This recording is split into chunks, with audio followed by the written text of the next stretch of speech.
ஒரு பூதரும் அறியா தனி வீட்டில் உரை உணர்வு அற்று இரு பூத வீட்டில் இராமல் என்றான்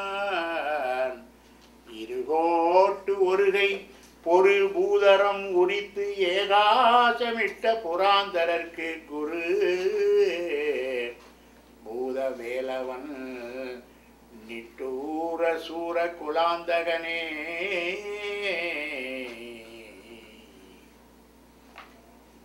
அரர பார்வதி பதை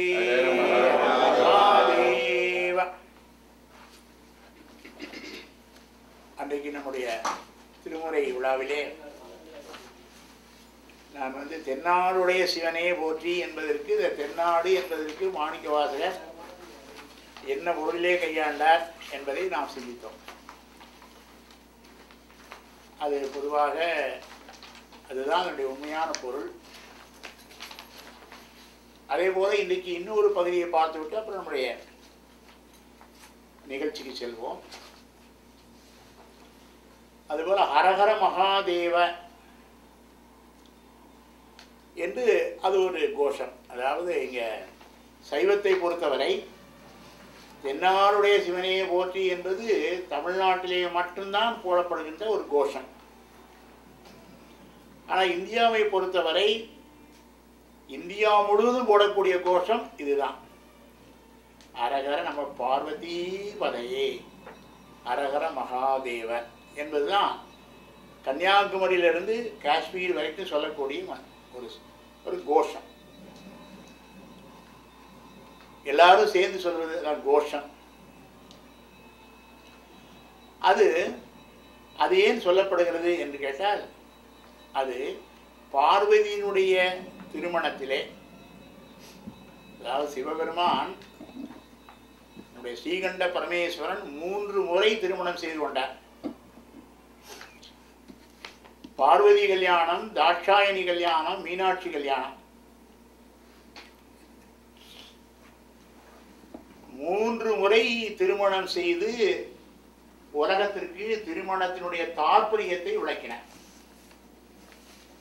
எப்படி முருகப்பெருமான் 2 மணத்தை பண்ணி களவு மணத்தை வள்ளியின் மூலமாகவும் கற்பு மணத்தை தெய்வயானை மூலமாகவும் உணர்த்தினார்.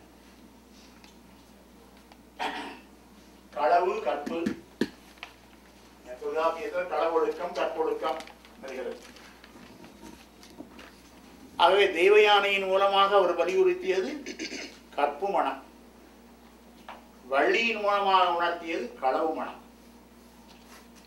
இந்த 2 மனத்திற்குமே நம்முடைய ஆகமத்திலே விதி இருக்கிறது. காதல் என்பது தவறு இல்லை. ஏதோ காதல் பண்ணி கல்யாணம் பண்ணிக்கிட்டா நம்ம சமய கோட்பாட்டுக்கு விரோதம்னு அர்த்தம் இல்லை. சமயம் அதை அங்கீகரிக்கிறது. ஆனா அங்கே ஒரு கண்டிஷன், அந்த காதல் மனம் எப்படி இருக்க வேண்டும், கற்பு மனம் எப்படி இருக்க வேண்டும். தமிழுக்கே ஒரு சிறப்பு என்னவென்றால் எல்லாவற்றுக்கும் ஒரு இலக்கணம். அப்படி இருந்தா எப்படி இருக்கணும், இப்படி இருந்தா எப்படி இருக்கணும்,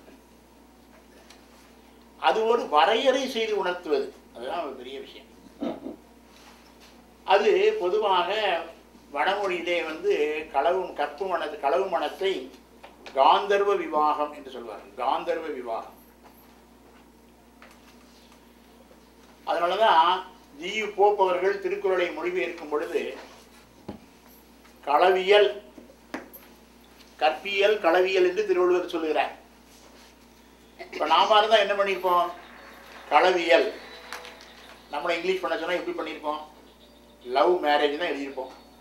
நம்ம எழுதியிருந்தா அப்படிதான் எழுதியிருப்போம். ஆனா போப் அப்படி சொல்லலை. அதுதான் நம்முடைய அதனுடைய கலாச்சாரம், நம்முடைய ஒழுக்கத்தை எல்லாம் தெரிஞ்சுக்கிட்டு எழுதினார். அவை களவு மனம்ங்கிறதுக்கு என்ன எழுதினார்னா the Gandharva type of marriage எழுதினார். Gandharva type of marriage. எவ்வளவு புரிஞ்சிருக்காரு பார்த்தீங்களா? நம்முடைய சம்பிரதாயத்தை தெரிந்து கொண்டு சொல்கிறார். அவை 2மே அங்கீகரிக்கப்பட்ட ஒன்றுதான். அதனால ரெண்டுக்கு இலக்கணம் பண்ணார். திருவள்ளுவர் சொல்லும் பொழுது எப்படி இல்லறவியல் துறவரவியல் ரெண்டுமே நமக்கு அங்கீகரிக்கப்பட்ட ஒன்று. அதே போல காமத்து பாலில் வந்தா களவு மனம் கற்பு மனம் ரெண்டுமே நமக்கு அங்கீகரிக்கப்பட்ட ஒன்று. ஆகவே இவைகளெல்லாம் உணர்த்துவதற்காக தான் இறைவன் வந்து என்ன பண்றாரு, திருமணம் செய்து காட்டுகிறார். உண்மையான தலைவன் என்ன செய்யணும், நடந்து காட்டுகிறவன் தான் தலைவன். மேடையில பேசுறவன் தலைவன் இல்லை. இன்னைக்கெல்லாம் மேடையில பேசுறதுதான் தலைவர்களா இருக்கிறாரு.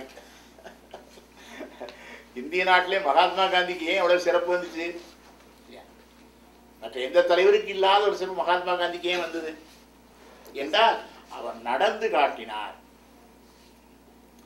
மற்ற அரசியல்வாதியெல்லாம் அப்படி பண்ணது காட்டல. ஆனா அந்த கால சுதந்திர போராட்ட வீரர்கள் இருந்தாங்க.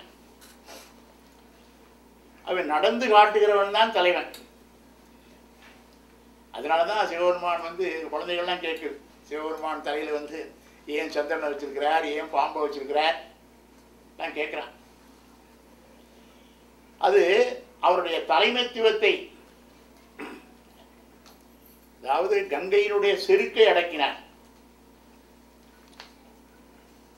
எப்பவுமே தலைவன், ஒரு தலைவனுக்கு என்ன, தன்னை மீறி போகின்றவனை அடக்கணும். அது தெரியணும் தலைவனுக்கு.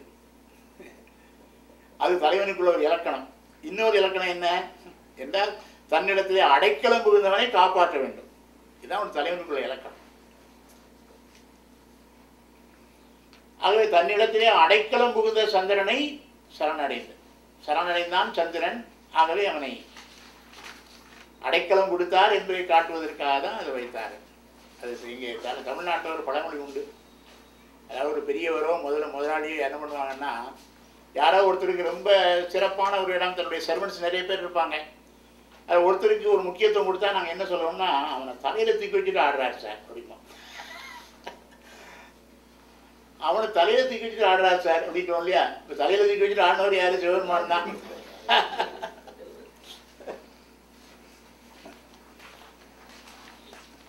கங்கை வந்து செருக்கு, மல்கு பொல்கு வார்சடை திருவானைக்கா தேவாரத்தை சொல்லுவார். திருவானைக்கா தேவாரத்தில் கங்கையை சொல்லும் பொழுது மல்கு உல்கு வார்சடை, மல்கு உல்கு வார்சடை அது என்ன தமிழ் தேவாரத்தில் வருது. அதெல்லாம் நுட்பம். அதாவது அந்த இடங்கள்லாம் மல்குதல் என்னன்னா புல்குதல்னா என்ன, எல்லாம் தமிழை ரசிக்கணும் அந்த இடத்துல. அதுபோல சிவபெருமான் வந்து 3 தடவை திருமணம் பண்ணார். திருமணம் பண்ணி அது உலகத்தாருக்கு, அவருக்கு கல்யாணம் பண்ணி ஆக போறது ஒன்றும் இல்லை. முருகனை கல்யாணம் பண்ணி உமாதேவியின் மூலமாக பெற்றெடுத்தாரு இல்லையே. அது காட்டுவார்.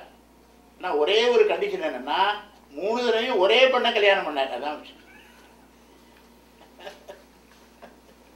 3 தடவை சிவபெருமானே கல்யாணம் பண்ணியிருக்காரு சார். 3 தடவையும் ஒரே பெண்ணை தான் கல்யாணம் பண்ணார் இல்லையா? அந்த உமாதேவியே என்ன பண்றா, முதல்ல பர்வதராஜனுடைய மகளாக பார்வதியாக அவதாரம். பார்வதினா என்ன அர்த்தம்? பர்வத குமாரத்தி, பர்வதராஜனுடைய மகள் பார்வதி. வடமொழியில தத்திதாந்த நாமமும் பேர் இலக்கணம். ஜனகன் மகள் ஜானகி, தசரதன் மகன் தாசரதி, தட்சன் மகள் தாட்சாயணி. அதுபோல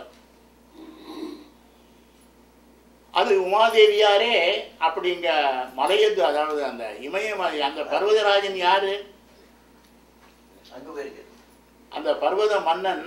அவன் எந்த நாட்டை ஆண்டான்? ஒரு கேள்வி கேட்டா என்ன சொல்வீங்க சைவர்? பார்வதி பர்வதனுடைய மகள் பார்வதி, ரைட்டு. அந்த பர்வதராஜன் எந்த நாட்டை ஆண்டான் அப்படின்னு கேட்டா என்ன பேர் சொல்ல போறீங்க? He's a king. அதான் அந்த இமயமலையினுடைய அதிதெய்வம் தான் அது. இமயமலைக்கு ஒரு அதிதெய்வம் இருக்கு. அந்த அதிதெய்வம் தான் பர்வதன். அது தேவஜாதி. இந்த 3 அவதாரத்துல பார்வதியும் தாட்சாயணியும் தேவலோகத்தில் அவதாரம். மீனாட்சி வந்து பூலோகத்தில் அவதாரம்.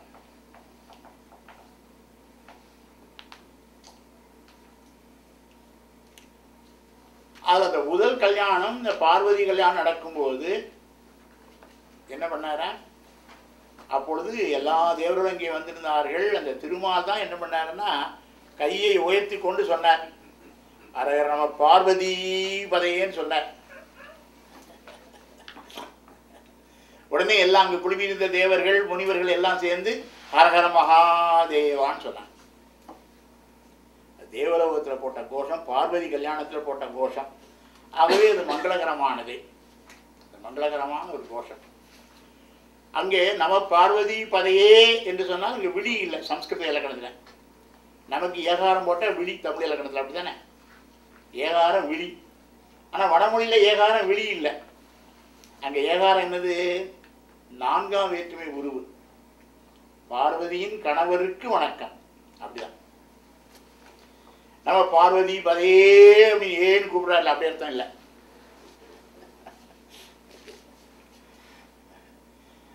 ஐயப்ப பதவியோட சுவாமி ஏ சரணம் ஐயப்பா அப்படிங்கிறாங்களே. அதுதான் அந்த வடமொழியை சொல்லும் பொழுது வடமொழி இலக்கணம், தமிழை சொல்லும் பொழுது தமிழ் இலக்கணம், இங்கிலீஷை சொன்னால் இங்கிலீஷ் இலக்கணம். எப்பயுமே ஒரு மொழி வந்து எதை சார்ந்ததோ அதை வச்சு தான் சொல்லணும்.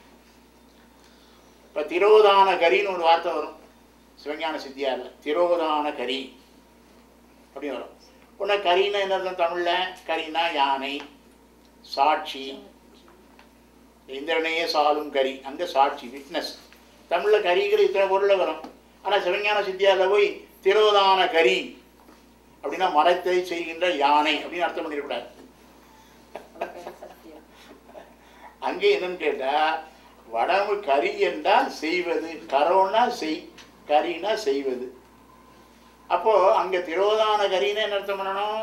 அங்கே you should not apply Tamil grammar, அங்கே அப்ளை பண்ணக்கூடாது. ஏன்னா அந்த வார்த்தை என்னது? திரோதானம் என்பது வடமொழி வார்த்தை. அதனால அங்கே இதில் சொல்வேன், மாயையின் காரியத்தை மாயேய மலமதென்றும் ஏயும் மலங்கள் தத்தம் தொழிலினை இயற்ற ஏவும் தூய வந்தனதோ சக்தி திரோதான கரியதென்றும் ஆய்வர் இம்மலங்கள் 5 அணுக்களை அணைந்து நிற்கும். சைவ சித்தாந்தத்தில் மலங்கள் எத்தனைன்னு கேட்டால் என்ன சொல்லணும்? மலங்கள் எத்தனை? சைவ சித்தாந்தத்தில் சொல்லப்படுகின்ற மலங்கள் எத்தனை அப்படின்னு கேட்டால், சைவ சித்தாந்தத்தை முறையாக படித்தவங்க எப்படி பதில் சொல்லணும்? என்னையா ஒரு இடத்துல 3 மலங்கிறீங்க, ஒரு இடத்துல 5 மலங்கிறீங்க, ஒன்றும் புரியலையே. ஒரு இடத்துல 3 இருக்கு, ஒரு இடத்துல 5 இருக்கு. அதான் சாத்திரத்தை படிக்கணுங்கிறது. சாத்திரத்தை படித்தாதான் அது தெரியும் என்னங்கிறது. அது சொன்னார், நீத்தல் விண்ணப்பம் 29வது பாட்டில் அதை குடிச்சுக்கங்க. நீத்தல் விண்ணப்பம் 29ல் மாணிக்கவாசகர் என்ன சொன்னார்? மலங்கள் 5ஆல் சுழல்கன் தயிரிற்பொரு மத்து உறவே. மலங்கள் நீத்தல் விண்ணப்பம் 29வது பாடல். எப்பயுமே சைவர்கள் என்ன பண்ணணும்? பிரமாணத்தோட தான் படிக்கணும். அப்பதான் நம்முடைய சமயத்தை ஒழுங்காக நம்ம புரிஞ்சிக்க முடியும். பிரமாணம் இல்லாமல் இன்னைக்கு பேச போய் தான் இன்னைக்கு யார் அவங்கவுங்க சொன்ன கருத்தெல்லாம் அவங்க இஷ்டத்துக்கு சொல்லக்கூடிய ஒரு சூழ்நிலை ஏன் வருதுன்னு கேட்டால், பிரமாணத்தோடு நம்ம படிக்கிற அந்த மரபை விட்டு விட்டோம். அது நாவலர் காலத்தோடு போயிடுச்சு பிரமாணம் இல்லாமல். நீத்தல் விண்ணப்பம் 25ல் தான் சொல்கிறாரு மாணிக்கவாசருடைய வாக்கில், குலங்களைந்தாய்ன்னு ஆரம்பிக்கும்ல. அந்த நீத்தல் விண்ணப்பம் என்று திரு உத்தரகோசமங்கையில் பாடினது மாணிக்கவாச சுவாமிகள். விட்டுடுதி கண்டாய் விட்டுடுதி கண்டாய் விட்டுடுதி கண்டாய். விட்டுடுதி கண்டாய்னா என்ன அர்த்தம்? என்ன ஆளை விட்டுருன்னு அர்த்தம். சொல்லணும் ஆளை விழுப்பா. அதையும் விட்டுடுதி கண்டாய் விட்டுடுதி கண்டாய் பார்க்கணும். அதனால் திருமுறைகளை வந்து சரியாக நம்ம புரிந்து கொள்ள வேண்டும் என்று சொன்னால் முதல்ல எந்த சந்தர்ப்பத்தில் பாடினது தெரிஞ்சுக்கணும். Circumstances, the facts and circumstances சொல்கிறோம் இல்லையா, அது தெரிஞ்சுக்கணும். 2வது இலக்கிய நயங்கள், அந்த இலக்கணத்தோட இலக்கிய நயங்கள், அது ஒரு ஆஸ்பெக்ட். இன்னொன்று நம்முடைய சமய கொள்கையை எப்படி சொல்கிறேன். சமய கொள்கையை விட்டுறக்கூடாது. சமயக்குறவில் சமய கொள்கையை விட்டாச்சுன்னா அப்புறம் என்ன ஆகும்?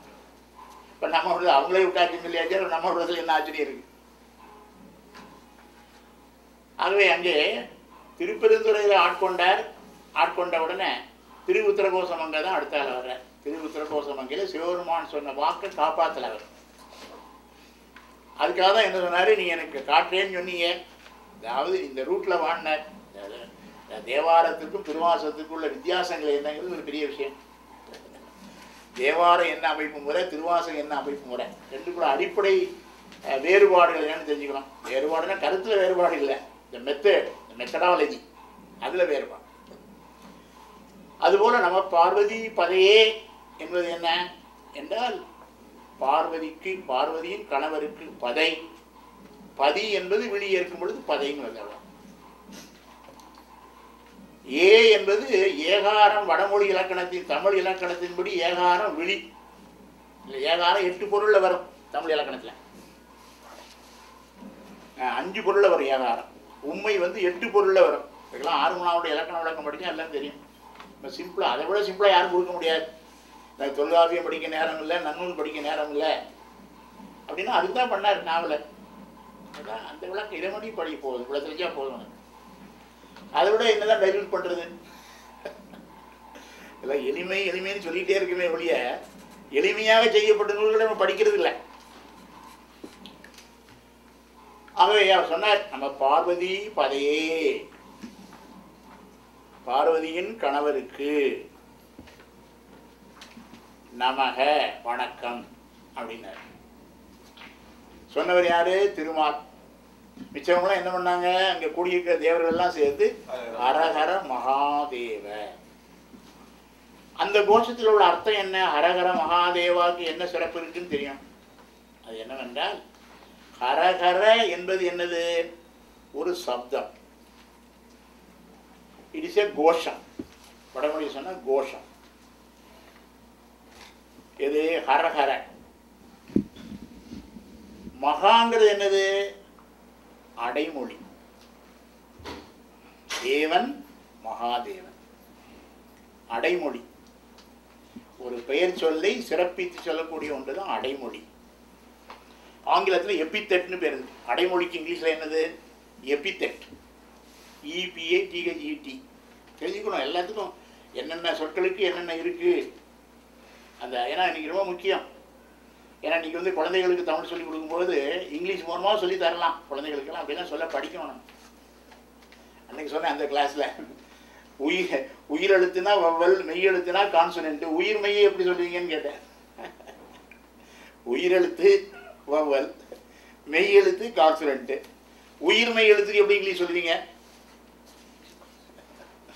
Animated consonant. அனிமேட்டட், அதாவது இந்த மெய்யெழுத்து உயிரெழுத்து வந்தால் தான் அனிமேட் ஆகும். ஏன்னா குழந்தைகளுக்கு சொன்னால் புரியும் டக்குன்னு. ஏன்னா அந்த அனிமேஷன் பார்க்குது டிவியில். அனிமேஷன் என்னன்னு தெரியுது இல்லையா? அப்போ நீங்களும் குழந்தைகளுக்கு அனிமேஷன்னா புரியுது. அப்போது அந்த கான்சனன்ட் என்னாகும்? மெய்யெழுத்தினுடைய இயக்கம் உயிர் இல்லாமல் நடக்காது. அதுதான் அனிமேட்டட் கான்சனன்ட். ஒரு வகையில் கான்சனன்ட்டு, ஆனால் அது என்ன ஆகுது? அனிமேஷனோட சேர்ந்த கான்சனன்ட்டு. அப்படி அந்த சிமிலாரிட்டி தமிழ் மொழிக்கும் எப்பயுமே அது ஒரு திறமை. தமிழ் மொழிக்கும் இங்கிலீஷ் மொழிக்கும் என்னென்ன ஒற்றுமை இருக்குது, என்னென்ன வேற்றுமை இருக்குது. தமிழ் மொழிக்கும் சம்ஸ்கிருதத்துக்கும் என்ன ஒற்றுமை இருக்குது, வேற்றுமை இருக்குது. அது ஒரு பெரிய செய்தி. அப்போ தான் நம்ம மொழியை நல்லா படிச்சிருக்கோன்னு அர்த்தம். ஒரு மொழியினுடைய கூறுபாடு எப்படி இருக்குது, அந்த மொழியினுடைய கூறுபாடு அது குறை நிறையன்னு அர்த்தம் இல்லை. அந்த மொழியினுடைய சிறப்பு இயல்புகள். அந்த மொழிக்கு ஒரு சிறப்பு இருக்கணும். ஒரு சின்ன விஷயம் சொல்லணும் பாருங்க.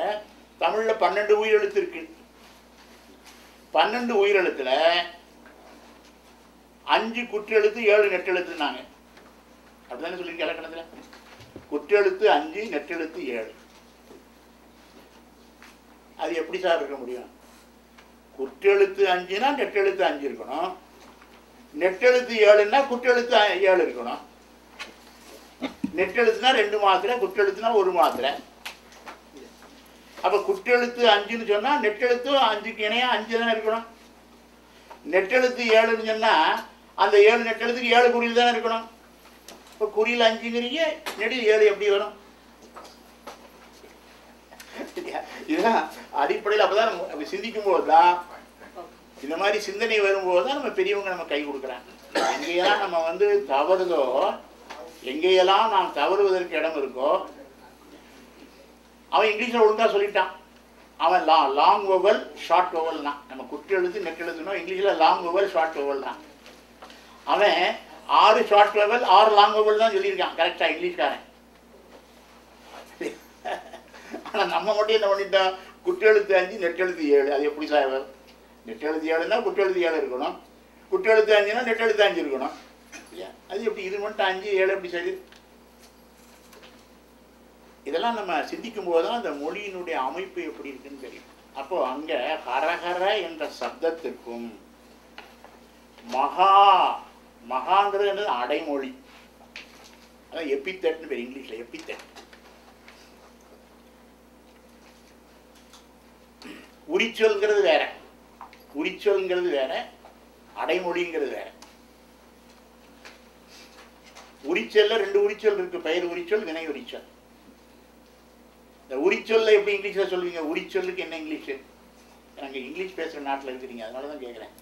தமிழ்நாட்டில் இப்படிலாம் கேட்க மாட்டேன். உரிச்சொல், அந்த உரிச்சொல் வந்து ஒரு நவுனை குவாலிஃபை பண்ணால், ஒரு நவுனை வந்து சிறப்பித்து சொன்னால் அதுக்கு என்ன சொன்னால் அட்ஜெக்டிவ்னா இங்கிலீஷ்காரன் அட்ஜெக்டிவ். ஒரு வெர்பை குவாலிஃபை பண்ணால் அட்வெர்ப்னா. இந்த ரெண்டுக்கும் சேர்ந்து அந்த வெர்பையோ நவுனையோ குவாலிஃபை பண்ணுது இல்லையா உரிச்சொல், அதுதான் குவாலிஃபைங் அட்ஜெக்ட். இங்கிலீஷ் அதுக்கு பேர் குவாலிஃபைங் அட்ஜெக்ட். நம்ம உரிச்சொல்னு சொன்னது தான் இங்கிலீஷ்காரன் என்ன சொன்னால் குவாலிஃபைங் அட்ஜெக்ட் அப்படின்னு. இப்படிலாம் நம்ம அந்த மொழியினுடைய கூறுபாடுகள் எப்படி, நம்ம மொழி எப்படி அமைஞ்சிருக்கு, இங்கிலீஷ் எப்படி அமைஞ்சிருக்கு, இதெல்லாம் குழந்தைகளுக்கு சொல்லிக்கிட்டு ஈஸியாக புரியும் குழந்தைகளுக்கு. இந்த குழந்தைகளுக்கு தமிழ் நம்ம நினைக்கிறோம், குழந்தைகளுக்கு தமிழ் படிச்சிடணும்னு நினைக்கிறோம், ஆனால் நம்ம படித்த மாதிரி படிக்கணும்னு நினைக்கிறீங்க. அங்கே தான் தப்புது. நம்ம இப்படி படிக்கலை, நம்ம தமிழ் இப்படி படிக்கலை. ஆனால் இந்த குழந்தைகள், நம்முடைய குழந்தைகள் இன்னைக்கு வாழுகின்ற சூழ்நிலை வேற இல்லையா? அது வேற, நம்ம அப்படி இல்லை, நம்ம படித்தா இப்படி சூழ்நிலை இல்லை. அப்போ இன்னைக்கு அந்த குழந்தைக்கு தமிழை கொண்டு போகணும்னா என்ன பண்ணணும்? நீங்கள் you to give parallel from English, அது ஈஸியாக புரியும். அவ்வளோதான்.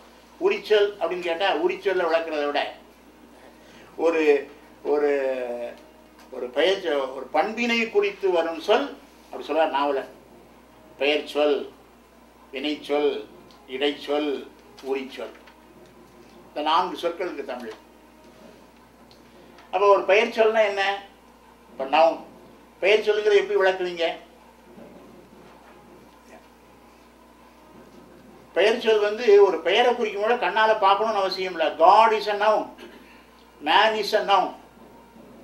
மேன் கண்ணுக்கு தெரியலாம், காடு கண்ணுக்கு தெரியல. கண்ணுக்கு தெரியலங்க நவுன் இல்லைன்னு சொல்ல முடியுமா? அந்த நாவல், அதை நாவல் அடாடா, அதுதான் அந்த நாவலத்தை ரசிக்க வேண்டியது. சொல்லுவாரு, பெயர் சொல்லுக்கு என்ன விளக்கம் சொல்லுவார் தெரியுமா உங்களுக்கு? ஐம்புலன்கட்கும் மனத்திற்கும் விடயமாவதோர் பொருளை குறித்து வரும் சொல் பெயர் சொல். என்ன விளக்கம் அது? நவுன்னு சொல்லிடுவீங்க, வாட் இஸ் அ நவுன்னு கேட்கும்போது சிக்கல் வரும்.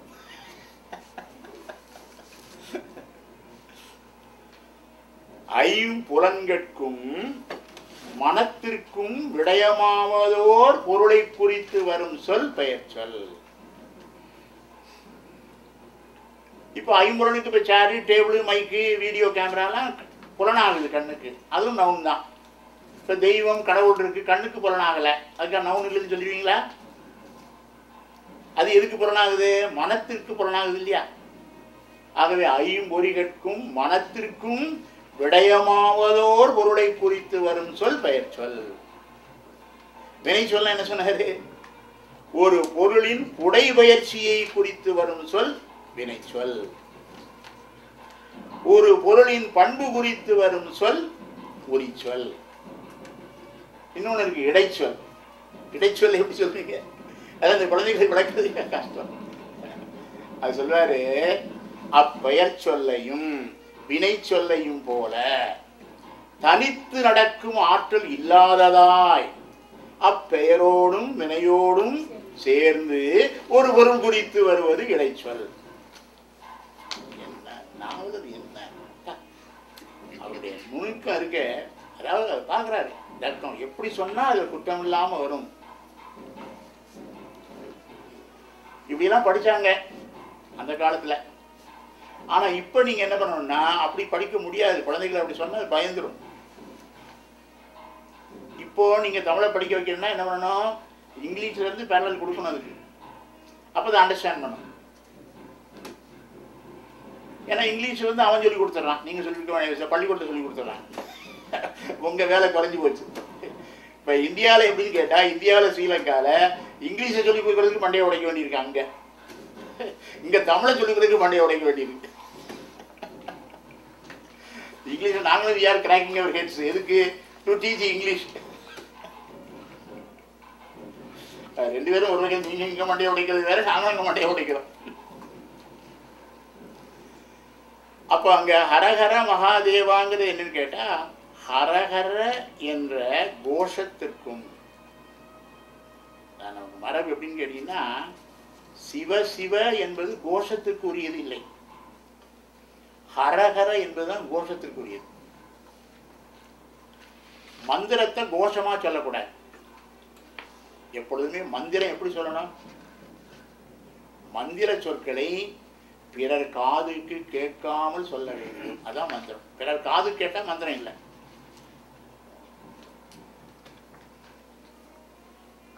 அது நீங்க தெரியும். மந்திரம் பிறர் காதுக்கு கேட்காமல் சொல்லுவதுதான் மந்திரம். ஜபம் என்பது என்ன, பிறருடைய காதுக்கு கேட்காமல் செய்வதுதான் ஜபம். கேட்கக்கூடாது. ஜபமாலையை வந்து என்ன பண்ணணும், பிறர் கண்ணுக்கு தெரியாம தான் ஜபிக்கணும். அதாவது ஜபிக்கும் பொழுது ஜபங்கிறதுக்கு நமக்கு அர்த்தமே வேற. நம்ம குழந்தைகள்லாம் என்ன பண்ணிட்டு, ஜபம்னா பிரேயர் நினைச்சுக்கிடுது. ஜபம்னா பிரேயர் நீங்க நினைச்சுக்கிறீங்க, தப்பு.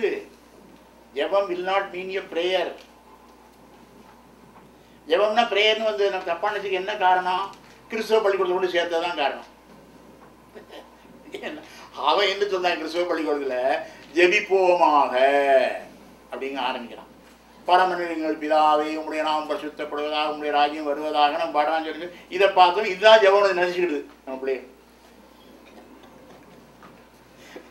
கிறிஸ்துவ பள்ளிக்கூடத்தில் படிக்க வச்சதுனால வந்து வேணே. ஜெபம் என்பதற்கு பிரேயர்னு அர்த்தம் கிடையாது. ஜெபம் என்பதற்கு என்ன அர்த்தம், மெத்தட் ஆஃப் சாண்டிங் அர்த்தம். ஒரு மந்திரத்தை ஜெபிப்பதுன்னு என்ன அர்த்தம், மந்திரங்கள் நிறைய மந்திரம் இருக்கு. ஒரு மந்திரம் ரெண்டு மந்திரம் இல்லை, ஏகப்பட்ட மந்திரம் இருக்கு. தீட்சை பெற்றுக்கொண்டா கலா மந்திரம் வேற, பஞ்சபிரம மந்திரம் வேற, அஞ்செழுத்து மந்திரம் வேற, எத்தனை மந்திரம் இருக்கு, எல்லாமே மந்திரம் தான். அந்த மந்திரங்களை வந்து அதெல்லாம் தெரியும். மந்திரம்னா என்ன, ஜெபம்னா என்ன, பூசைனா என்ன, டெஃபினிஷன் தெரியாம எல்லாம் பேசுறோம். தமிழில் பூசை பண்ணலாமா, வடமொழியில் பூசை பண்ணலாமா, நான் முதல் கேள்வியை தான் கேட்பேன். பூசைன்னா என்ன, எக்ஸ்பிளைன் கொடுங்க. What is puja, explain. You give a clear cut definition for puja, அப்புறம் பேசுவோம். அதான் தெரியாது, அதான் தெரியாது சார். நம்ம பெரியவர்கள் என்னென்ன சொற்களை எல்லாம் எதற்கு பயன்படுத்தினாங்களோ அதை நம்ம கேட்கறது இல்லை. அது சொன்னார், பரர் பார்வை பட்டால் பலியா ஜபங்கள், பரர் பாராமல் பரி. சைவ சமய நெறி சொல்லு, பரர் பார்வை பட்டால் பலியா ஜபங்கள், பரர் பாராமல் பரி. ஜபமாலை ருத்ராட்சம் கையில் இருக்கணும், ஜபமாலையை வைத்துக் கொண்டுதான் ஜபம் பண்ணணும். அந்த ஜபிக்கும் பொழுது ருத்ராட்ச மாலை அடுத்தவன் கண்ணுக்கு தெரியக்கூடாது. நீ ஜபிக்கிற மந்திரம் அவன் காதுக்கு கேட்கப்படாது. அப்படி பண்ணாதான் ஜபம். அதனாலதான் அந்த காலத்துல கோயில சிவ தீட்சை பெற்றவர்கள் என்ன செய்யணும், ஆலய வழிபாடு முடிந்தவுடனே கொடிமரத்துக்கு பக்கத்துல உட்கார்ந்து மூல மந்திரத்தை 108 தடவை ஜெபிச்சுட்டு தான் வரணும். சிவ தீட்சை பெற்றவர்கள் ஆலய வழிபாடு அப்படிதான் பண்ணணும்.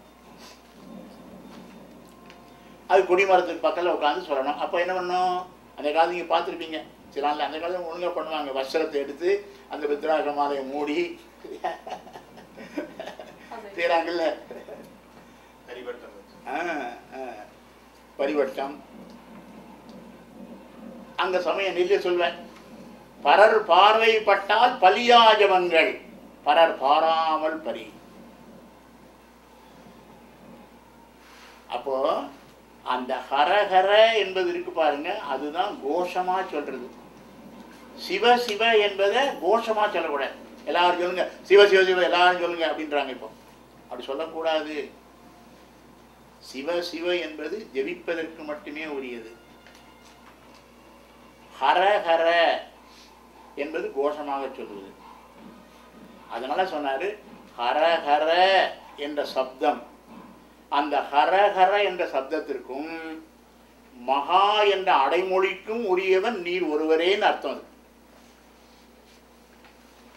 தேவன் மகாதேவன், ருத்ரன் மகாருத்ரன், பிரம்மன் மகாபிரம்மன், விஷ்ணு மகாவிஷ்ணு, ஈஸ்வரி மகேஸ்வரி.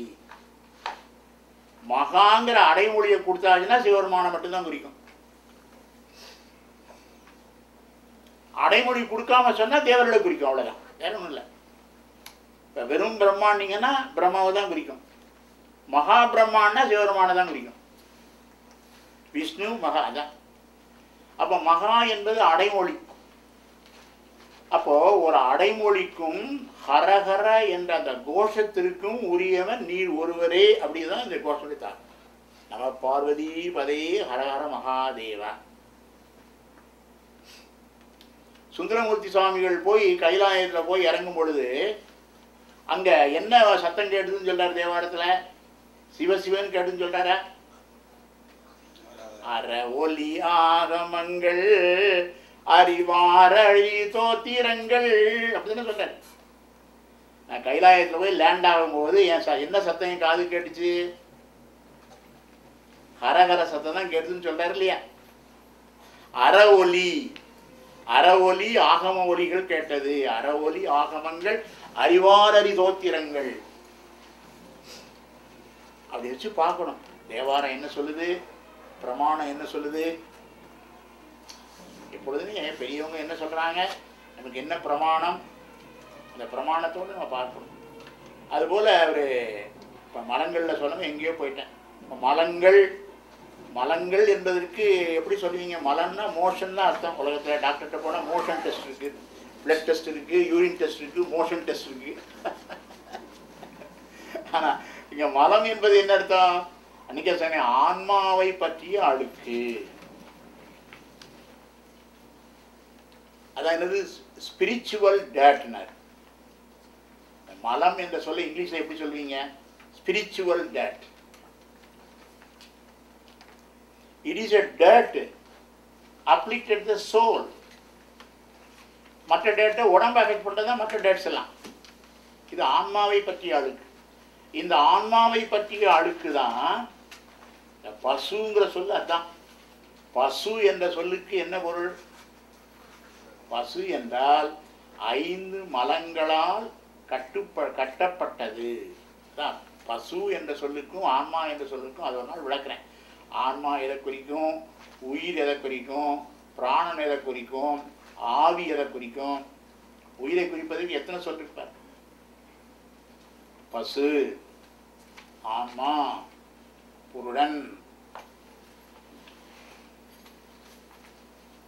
இவ்வளவு சொல்லப்படுகின்றது. அப்போ ஒரே சொல்லு ஏன் இவ்வளவு சொல்லு வச்சுட்டு இருக்கணும்? கடவுளை குறிக்கும் போது பாருங்க, சிவம், சக்தி, பதி, சச்சிதானந்தன், பிரம்மம், தத், இவ்வளவு கடவுளை குறிக்கிற சொல்லு. இதுக்கு இத்தனை வார்த்தை இருக்கு. அப்போ ஒவ்வொரு நோக்கிலையும் அது பேர் வச்சாங்க. ஒரே ஆளுக்கு தான். இப்போ நான் இருக்கிறேன், அதுக்கு சின்ன உதாரணம் சொல்ல பாருங்க. நான் எங்கள் அப்பாவுக்கு மகன், என் மகனுக்கு நான் அப்பா, என் மனைவிக்கு கணவன், என் பேரனுக்கு நான் தாத்தா. ஆஃபீஸில் போனால் ஐ எம் அன் ஆஃபீஸர். ஒரே ஆளுக்கு தானே இவ்வளோ சொன்னதுனால ஆள் வேறன்னு அர்த்தமா? அதான் என்ன சொன்னாங்க, தன்னிலையிலே சிவம் என்றும், உயிர்களை நோக்கி நிற்கும் பொழுது சக்தி என்றும், ஐந்தொழில் செய்கின்ற நிலைமையிலே பதி என்றும். God, when does the 5 cosmic functions, he is called as Padi. ஆபீஸுக்கு போய் அந்த யூனிஃபார்ம்ல போய் உட்கார்ந்ததான் அவன் ஆபீசர். அதே போல அந்த சிவம் என்பது as it is அது சிவம். உயிர்களை நோக்கி நிற்கும் பொழுது சக்தி, ஐந்தொழில் செய்யும் பொழுது அது பரி, சத்து சித்து ஆனந்தமாக நிற்கும் பொழுது சச்சிதானந்தம். அதே 3 கேரக்டர். எண்குணம் என்பது என்ன? ஆகமத்தில் சிவபெருமானுக்கு சொல்லப்பட்ட, ஆகமத்தில் சிவபெருமான எண்குணம்னு சொல்லுது. அதனாலதான் திருவள்ளுவர் எண்குணத்தான் தாளை வணங்காத்தலைன்னு. அதனாலதான் பரிமையில உரை எழுதிட்டு என்ன எழுதினாரு? ஏன் கருத்துன்னு எழுதினாரா? இன்னைக்கு திருக்குறள் உரை எழுதி ஏன் கருத்துங்க, ஏன் கருத்து. இவர் ஒன்றும் பெரிய ஹெவன்ல இருந்து குதிச்ச மாதிரி இவர் கருத்தான். நம்ம கருத்துன்னு சொல்ற நம்ம யாரு? என்னத்தை படிச்சோம்? அவர் எழுதினார் எண்குணம் என்பது என்னன்னு சொல்லிட்டு கடைசியில் என்ன எழுதினாரு? இவ்வாறு சைவாகமத்தில் கூறப்பட்டது எழுதினார் பரிமையில. அவர் வெறுமனை எண்குணம்னு சொல்லிட்டு போயிட்டார் அவர் பாட்டுக்கு. எண்குணம்னு அவர் திருவள்ளுவர் அதுக்கு மேல சொல்லல, எண்குணத்தான் சொல்லிவிட்டார். பரிமையில என்ன பண்ணாரு? இந்த எண்குணம் என்பது கடவுளுக்கு சிவாகமத்திலே சொல்லப்பட்ட விஷயம், இவ்வாறு சைவாகமத்தில் கூறப்பட்டதுன்னு பரிமையில எழுதினார். அவர் ஒரு விஷயத்தை சொல்லாம போயிட்டார். எந்த ஆகமம்னு சொல்லல, எந்த ஆகமம்னு சொல்லாமே போயிட்டார் பரிமையில. அதெல்லாம் அந்த காலத்துல இதை சொன்னாலே புரிஞ்சுக்கிற ஆட்கள் இருந்திருக்காங்கன்னு தெரியுது. நம்மள மாதிரி ஆட்கள்லாம் வருவாங்கன்னு எதிர்பார்க்கல அவங்க. அதனாலதான் அந்த எண்குணம் என்பது எங்க இருக்குன்னா சர்வ ஞானோத்தர ஆகமத்தில் இருக்குன்னு சொன்னார் காசிபா செஞ்சனாதையர். 8 குணம் எங்க சொல்லியிருக்கு இறைவனுக்கு? சர்வ ஞானோத்தர ஆகமம். செஞ்சனாதையர் தான் சொல்ற. தேவாரம் வேதசாரத்தில் சொல்ற.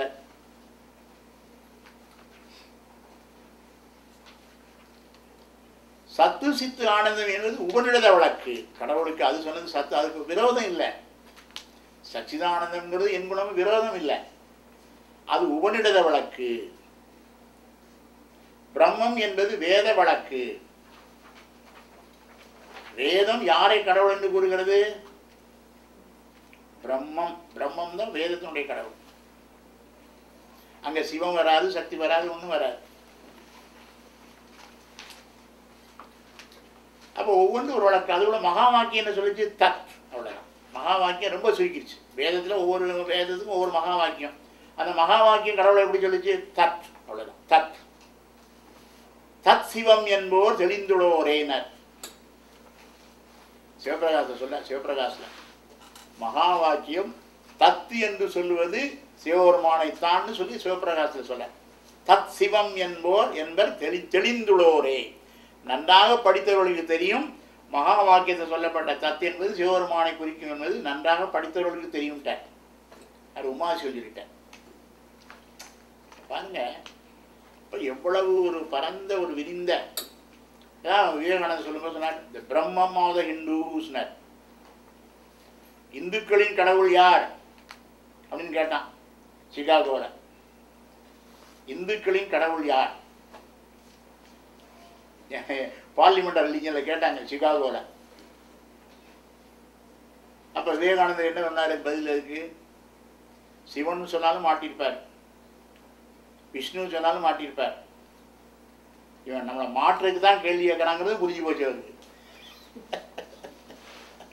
இந்த கேள்வியை போட்டு இவர் என்ன கமிட் பண்றாரு, அந்த கமிட்மெண்ட் வச்சு அப்புறம் ஒரு கொக்கியும் போடலான்னு பார்த்தாங்க. அப்ப அவர் என்ன சொன்னாரு? He who is the Brahman of the Hindus, the Ahura Mazda of the Zoroastrian, the Jehovah of the Jews, the Father in heaven of the Christians, may give strength to you. அதாவது கிறிஸ்தவர்கள் யாரை father in heaven என்று சொல்கிறீர்களோ, யூதர்கள் யாரை Jehovah என்று சொல்கிறீர்களோ, ஜோரோஸ்ட்ரியானிசம் யாரை அகுரட் மசா என்று கூறுகிறதோ அவரை எங்களுடைய வேதம் பிரம்மம் என்று கூறுகிறது.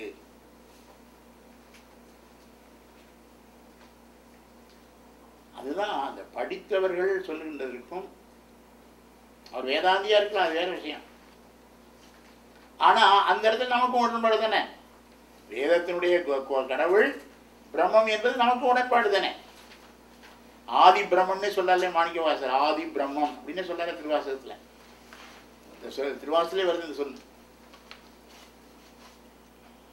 இப்போ அந்த மலங்கள் இருக்கே, அந்த மலங்கள் 5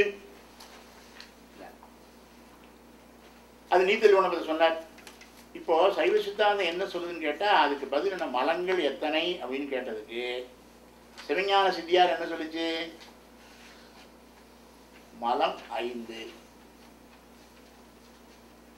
மாயையின் காரியத்தை மாயேய மலமதென்றும் ஏயுமும் மலங்கள் தத்தம் தொழிலினை இயற்றையேவும் தூயவன் தனதோ சக்தி திரோதான கரியதென்றும் ஆய்வர் இம்மலங்கள் 5 அணுக்களை அணைந்து நிற்கும்.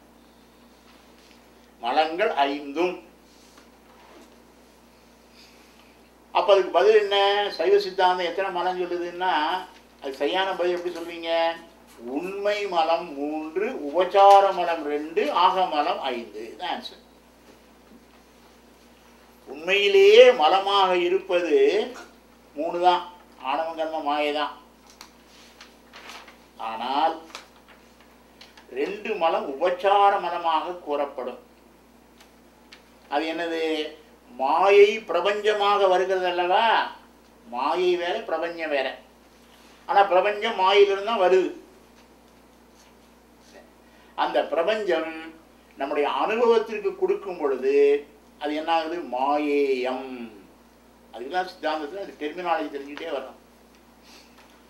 அதாவது அசுத்த மாயினுடைய காரியங்கள் எல்லாம் என்ன சொல்லணும், சுத்த மாயினுடைய காரியங்கள் வைந்தவம், அசுத்த மாயினுடைய காரியங்கள் மாயேயம். ஒரே வார்த்தை. சைவத்துல மாயேயம்னு சொல்லிட்டீங்கன்னா 31 தத்துவத்தை குறிக்கும், வைந்தவம்னு சொல்லிட்டீங்கன்னா 5 தத்துவத்தை குறிக்கும். மாயேயம் வைந்தவம்.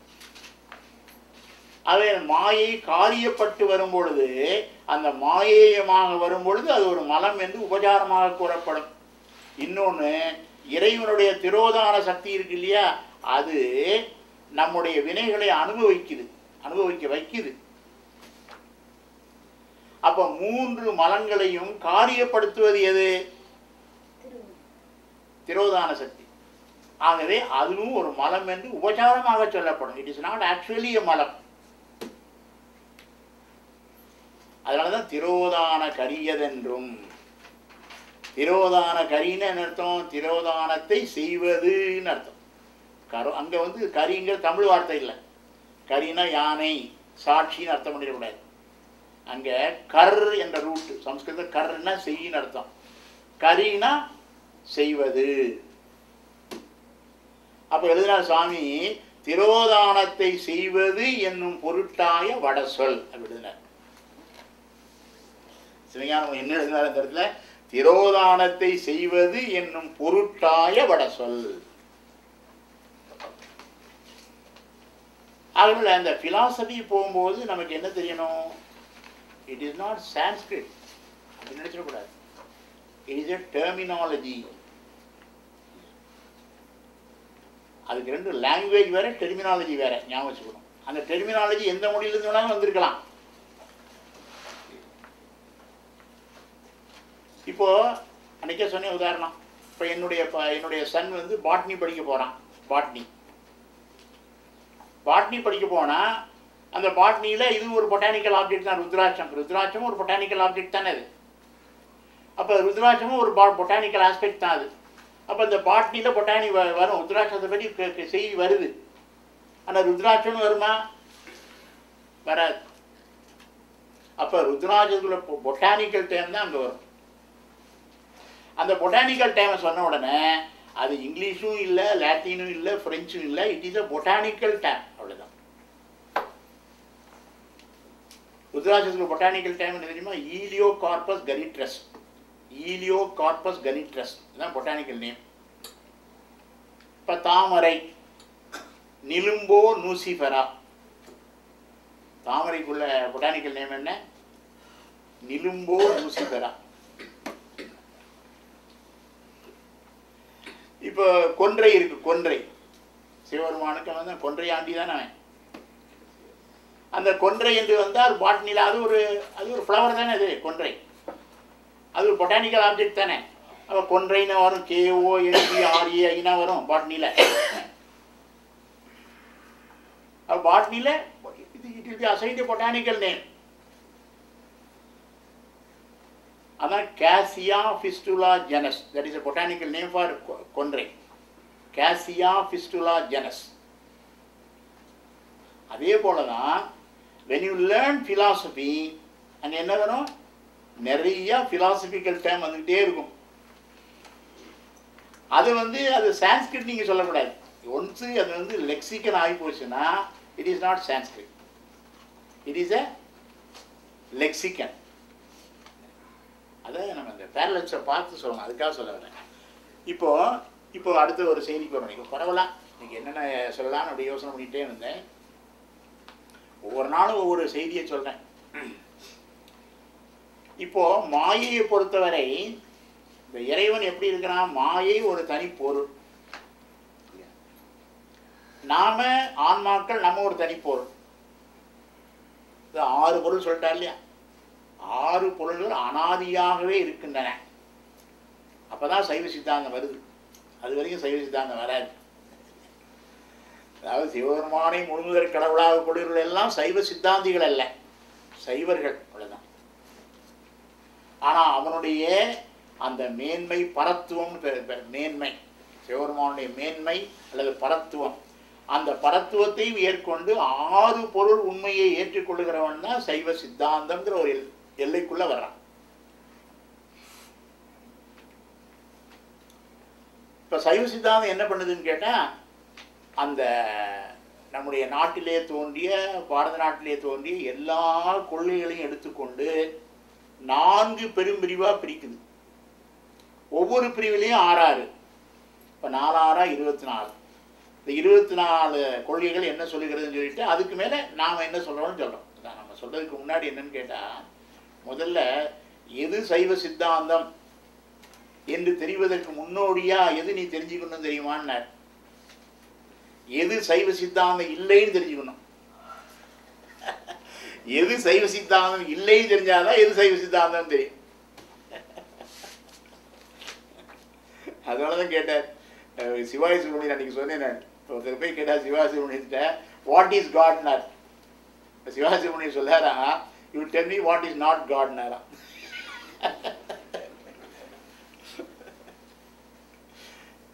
You tell me what is not God, then I will say what is God.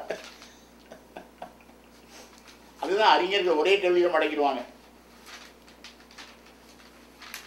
அப்ப எது சைவ சித்தாந்தம் இல்லை என்பதை தெரிந்து கொள்ள வேண்டும்.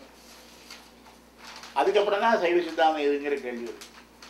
அப்ப அந்த 24 கொள்கைகளையும் பொருந்தாது என்று மறுத்துவிட்டு 25வது வரை தான் சுத்த சைவம், 25 சுத்த சைவம். அந்த சுத்த சைவத்துக்கு மேம்பட்டு இருப்பதான் சைவ சித்தாந்தம். அதான் சொல்லி கொடுத்தான். சைவ என்பது எதுக்கு நிற்குது, ஆகமங்களின் முடிவு. சிவாகமங்கள் சித்தாந்தமாகும், சிவாகமங்கள் சித்தாந்தமாகும். அந்த சிவாகமங்கள் சொல்லுகின்ற கருத்து தான் நமக்கு முடிவான முடிவு. ஏன்னா அது இறைவனுடைய, சிவாகமங்கள் இறைவன் சொல்லுது இல்லையா, ஆகவே அதுக்கு மேலே இறைவன் சொன்னதுக்கு மேலே ஒரு கன்க்ளூஷன் இருக்க முடியுமா அப்படிங்கிறதான் எனக்கு கருத்து. இப்போ இங்க மாயை என்ற பொருளுக்கும் இந்த சம்பந்தம் எப்பொழுதுமே தர்க்கத்தில் என்ன வரும்னு கேட்டால், ஒரு 2 பொருள் இருக்குன்னு சொல்லிட்டீங்கன்னு வச்சுக்கிடுங்க, ஒரே பொருள் இருக்குன்னு சொல்லியாச்சுன்னா அடுத்த கேள்வி வராது. If you posit things more than 2 or 3, அடுத்த கேள்வி என்ன வரும், இந்த பொருளுக்கும் அந்த பொருளுக்கு என்ன சம்பந்தம் அப்படின்னு சொல்லி ஆகணும் தர்க்கத்தில். இல்லைன்னா என்ன, உங்க argument will not become complete. அது சொன்னாதான் கம்ப்ளீட் ஆகும். இப்போ என்ன சொன்னாங்க, இந்த மாயை என்பது அந்த பொருள், அதுல இருந்து என்ன வருது, பிரபஞ்சம். பிரபஞ்சம், பிரபஞ்சம்னா என்ன அர்த்தம் தமிழ்ல, பிரபஞ்சம் நன்றாக விரிந்ததுன்னு அர்த்தம். பஞ்சம் என்றால், பஞ்ச என்றால் விரிந்தது, பிர என்றால் உபசர்க்கம் நன்றாக விரிந்தது. அப்படி சொன்னோம்னா என்ன சிக்கல் வருது? எதிலிருந்து விரிந்தது கேள்வி வந்துருக்குல்ல. எதிலிருந்து விரிந்தது, எப்படி விரிந்தது ஒரு கேள்வி வந்துருமே. அப்ப பிரபஞ்சம் என்பது என்ன? எதிலிருந்து வருது? மாயை என்ற பொருள்ல இருந்து வருது. அதுல தான் வருது பிரபஞ்சம். அப்ப மாயையிலிருந்து நன்றாக விரிந்தது. பிரபஞ்சம்னா என்ன அர்த்தம்? வேற ஒன்றும் இல்லை. பிரபஞ்சத்துக்கு எப்படி சொல்ல போறீங்க இங்கிலீஷ்ல? பிரபஞ்சம் பிரபஞ்சம் என்றால் the phenomenal world. Universe universe right. யூனிவர்ஸ்ல வந்து யூனிவர்ஸ்னு சொல்லலாம். யூனிவர்ஸ்னு சொல்லலாம். யூனிவர்ஸ் ஆர் the phenomenal worldங்கறல்ல. the phenomenal world, that which is perceptible to the senses. இன்ஃபினிட்ங்கிறது வேற. இன்ஃபினிட் ஒரு நம்பர் சொல்ல முடியாமல் போனால் இன்ஃபினிட் இல்லையா? எது வந்து அதாவது என்னன்னு கேட்டால் அதை ஃபெனோமெனல் வேர்ல்டுன்னா என்ன அர்த்தம்னா, எது மெய் வாய் கண்மூக்கு செவியினாலே உணரப்படுகிறதோ அது ஃபெனோமெனல். இவ்வளோதான். அதான் சயின்ஸில் கொடுத்த விளக்கம் தான். What is a phenomena? Phenomenon plural தான் ஃபெனோமெனா இல்லையா? ஃபெனோமெனன்கிறது சிங்குலர், ஃபெனோமெனாங்கிறது plural. What is a phenomenon? The phenomenon என்ன விளக்கம் கொடுத்தான்? That which is perceptible and susceptible to the five senses. அவ்வளவுதான். அந்த மாயை வந்து பிரபஞ்சமாக வரும்பொழுது அப்பொழுதுதான் என்ன வருது? இறைவன். இப்போ ஒரு கேள்வி என்ன வருதுன்னா, எதுக்காக மாயையை பிரபஞ்சமா மாற்றணும் இறைவன்? இப்போ இந்த இடத்துல ஒரு ரிலேஷன்ஷிப் என்ன சொல்லுச்சுன்னா, நம்மளும் இருக்கோம், நம்ம தனி, நம்ம ஆன்மாக்கள், நம்மளாம் நமக்கு என்ன பண்றாரு? நம்மிலிருந்து முற்றிலும் வேறுபட்ட ஒரு பொருளாகிய மாயையிலிருந்து தான் உடம்பு கொடுக்குறார். உடம்பு வேற, இந்த உடம்பை அனுபவிக்கிற ஆன்மா வேற. அதான ஆன்மா வேற, உடம்பு வேற. ஆனா இந்த உடம்பை எங்கிருந்து கொடுக்குறார் நமக்கு? நமக்கு முற்றிலும் வேறு பொருளான மாயையிலிருந்து கொடுக்குறார்.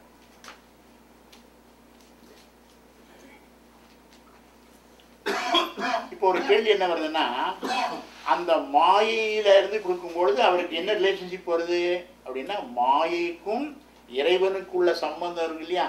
அந்த சம்பந்தத்துக்கு பேர் தான் உடைமை சம்பந்தம். உடைமை சம்பந்தம் இங்கிலீஷ்ல சொன்னா என்ன வரும்? ஓனர்ஷிப். ஆனா ஆன்மாவுக்கும் இறைவனுக்குள்ள சம்பந்தம் என்னது? லீடர்ஷிப். ரெண்டுக்கு வேற. As far as Maya is concerned, Shiva is the owner. As far as the souls are concerned, Shiva is the leader. Ownership வேற, leadership வேற. ரெண்டு வித்தியாசம் இருக்கு இல்லையா? நான் சொல்றேனே, can you say I am the owner of my wife?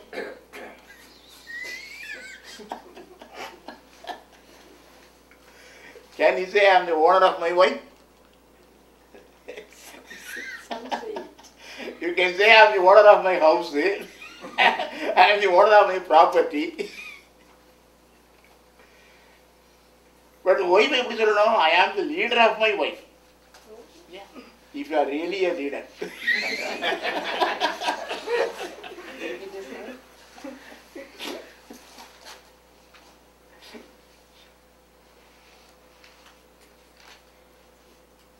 இதைத்தான் சைவ சித்தாந்தம் என்ன சொல்லுச்சுன்னா, மாயை, அது குறிச்சுக்கணும், மாயை இறைவனுக்கு உடைமை, ஆன்மாக்கள் இறைவனுக்கு அடிமை.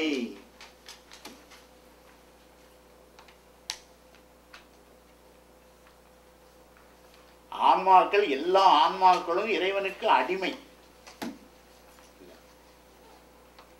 ஆனா மாயை வந்து இறைவனுக்கு உடைமை. அதனாலதான் இதுக்கு பேரு மாயை உடையவன் மகேஸ்வரன். மகேஸ்வரன்கிற வார்த்தைக்கு என்ன அர்த்தம் தெரியுமா? தி ஓனர் ஆஃப் மாயான்னு தான் அர்த்தம். Maheshwara means the owner of maya. சர்வ ஐஸ்வர்ய சம்பன்னக ஈஸ்வரக அப்படி சொல்லிச்சு வேதம். என்ன சொல்லிச்சு? சர்வ ஐஸ்வர்ய சம்பன்னக ஈஸ்வரக. எல்லா ஐஸ்வர்யத்துக்கும் சொந்தக்காரன் ஈஸ்வரன். அதனால தான் ஞானசம்பந்தர் என்ன சொன்னார்? சென்றடையாத திருவுடையானை சிராப்பள்ளி குன்றுடையானை கூரையன் உள்ளம் குளிருமே. பெரிய கான்செப்ட் சொல்கிறார், சும்மா வெறும் பாட்டு இல்லை. ஞானசம்பந்தர் சொல்கிறாருன்னா அங்கே ஒரு கான்செப்டை விளக்குறார், கொள்கை விளக்கம். அதாவது ஆன்மாக்கள் எல்லாம் என்ன செய்யணும்னு கேட்டால், ஒரு பொருள் உனக்கு சொந்தம் என்பதற்கு ப்ரூவ் பண்ணணும். இப்போ நீங்கள் பேங்க்கில் போய் ஒரு லோன் கேட்குறீங்க, அப்போ என்ன சொல்லுவான்? நீங்கள் ஒரு வீடு கட்ட போகிறேன் அல்லது ஒரு வீடு வாங்க போகிறேன் அப்படின்னு போய் பேங்க்கில் போய் லோன் வாங்கினா என்ன சொல்லுவான் முதல்ல அப்படின்னா, எந்த இடத்துல கட்ட போகிற, அந்த சைட்டு உனக்கு சொந்தமாக, அதுக்கு டாக்குமெண்ட்டை கொண்டு வாங்க. நீ உனக்கு சொந்தமான இடத்துல கட்டுறியா முதல்ல தெரியணும். கட்டுறதுக்கு உனக்கு கெப்பாசிட்டி இருக்கா, உனக்கு என்ன சோர்ஸ் ஆஃப் இன்கம் இருக்குது, அது ப்ரூஃபை கொண்டா. அப்படி தானே கேட்பேன் பேங்க்கில். அப்போ என்ன பண்ணிருக்கு, உலகத்தில் ஒரு பொருள் உங்களுக்கு சொந்தம் என்று சொன்னால் நீங்கள் என்ன பண்ணணும்? டாக்குமெண்ட் கொடுக்கணும். நான் வந்து அதுக்கு ஓனர்னா, எப்படி ஓனரா நீங்கள் ஒத்துக்கிடுவானா? ஐ ஆம் தி ஓனர்னா ஒத்துக்கிடுவானா பேங்க்கில்? வெதர் யூ ஆர், அதாவது how you have inherited the property, whether you have purchased, whether it has come through partition, whether it has come through settlement, outright purchase, எத்தனை இருக்கு சொல்லணும் இல்லையா? ஓனர்ஷிப் ப்ரூவ் பண்ணணும். அந்த வக்கீல் இருக்கார், தப்பா பேச முடியாது. நான் சட்டத்தரணி உட்காந்துருக்காரு, சட்டத்தரணி வந்து எனக்கு அரண் செஞ்சுட்டே இருப்பார். அதனால அப்போ நம்ம வந்து ஒரு ப்ராப்பர்ட்டி எப்படி அக்வயர் பண்ணோங்கிறத ப்ரூவ் பண்ணணும். அப்போ தான் உங்களை ஏற்றுக்கிடும், பேங்க் ஏற்றுக்கிடும், அரசாங்கம் ஏற்றுக்கிடும், எல்லாம் ஏற்றுக்கிடும். அந்த வீட்டுக்கு நான் சொந்தம் சொன்னால் ஒத்துக்காது. ஆனால் இறைவன் எப்படிப்பட்டவன்? மாயை அவனுக்கு சொந்தம். த ஹோல் திங் இருக்க மாயா அப்படிங்கிற ஒரு பெரிய இது வந்து இறைவனுக்கு சொந்தம். அந்த அந்த மாயைங்கிற பொருள் இறைவனுக்கு எப்படி வந்தது? பை பார்ட்டிஷன் வந்ததா, பை பர்ச்சேஸ் வந்ததா, பை மார்கேஜ் வந்ததா? அதான் சொன்னாங்க, சென்றடையாத திருவுடையானை. அந்த அந்த செல்வத்தை நீ சென்று அடையலை, நாங்கள்லாம் சென்று அடைஞ்சோம். ஆனால் உனக்கு அந்த மாயை சென்று அடையலை. சென்றடையாத திருவுடையானை. ஒரு வார்த்தையில் எவ்வளோ நுட்பம். நம்ம பாடுறோம் தேவாரத்தை, இதெல்லாம் தெரிஞ்சா பாடணும் இல்லையா? தெரிய முடியாது. ஏன் தெரியல அப்படின்னா காரணம் அந்த சாத்திரத்தை ஒழுங்காக படிக்கலை, அதான் தெரியல. அந்த சாத்திரங்களை படித்து அந்த உண்மையை தெரிஞ்சாதான் அங்கே வந்து தெரிய முடியும். என்ன தெரியறதுக்கு வாய்ப்பு இல்லை. யாரையும் நான் குறை சொல்லலை. அதுதான் அந்த சாத்திரங்களை படிக்க அன்றைக்கே சொன்னேன். சாத்திரங்களை படிக்காமல் திருமுறைக்கு பொருள் சொன்னால் அது அனாட்டமி தெரியாமல் சர்ஜரி பண்ணுற மாதிரி சொல்லிட்டாங்க. அனாட்டமி தெரியாமல் சர்ஜரி பண்ணால் என்ன ஆகும்? இன்னைக்கு வரல, குட்டி டாக்டர் வரல இன்னைக்கு இல்லையா? வித்தவுட் நோயிங் அனாட்டமி சர்ஜரி பண்ணால் என்ன ஆகும்னா பண்ணலாமான்னாரு. பண்ணலாம். ஆனால் ஒரே ஒரு என்னன்னு கேட்டால், ஆப்ரேஷன் சக்ஸஸ்ஃபுல், பேஷண்ட் ரைட், அவ்வளோ.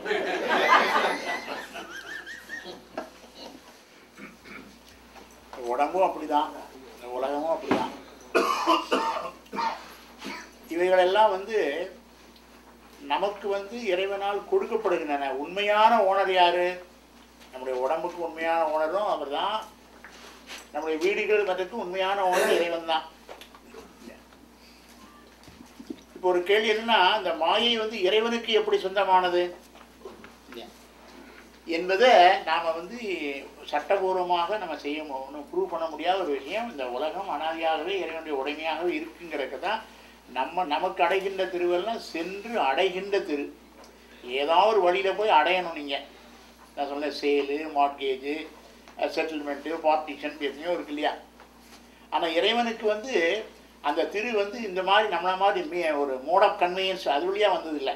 அதான் சென்று அடையாத திருவுடையான. திரு என்ற சொந்த பல பொருள்களையும் வருது. இந்த இடத்துல திரு அவன் இங்கே வந்து சென்று அடையாதுன்னு அந்த முத்தியும் திரு, ஆனால் அங்கே அர்த்தம் சரியாக வராது இல்லையா? அந்த முத்திக்கும் திரு என்று ஒரு பொருள் உண்டு. திரு என்பது முத்தியையும் குறிக்கும். ஆனால் இங்கே சென்று அடையாத அந்த இடத்துல சொல்லும்போது அந்த குறிக்க முடியாது இல்லையா? அல்ல, திரு என்பது உலக செல்வங்கள் எல்லாம் செல்வம் இந்த நமக்கு வர செல்வத்துக்கெல்லாம் ஒரே வார்த்தை திரு தானே. திரு என்பது உலக செல்வத்தையும் குறிக்கும், முத்தியையும் குறிக்கும். அது சிறப்பாக முத்தியை குறிக்கும். சிறப்பாக முத்தியையும் திரு என்று சொல்வது உண்டு.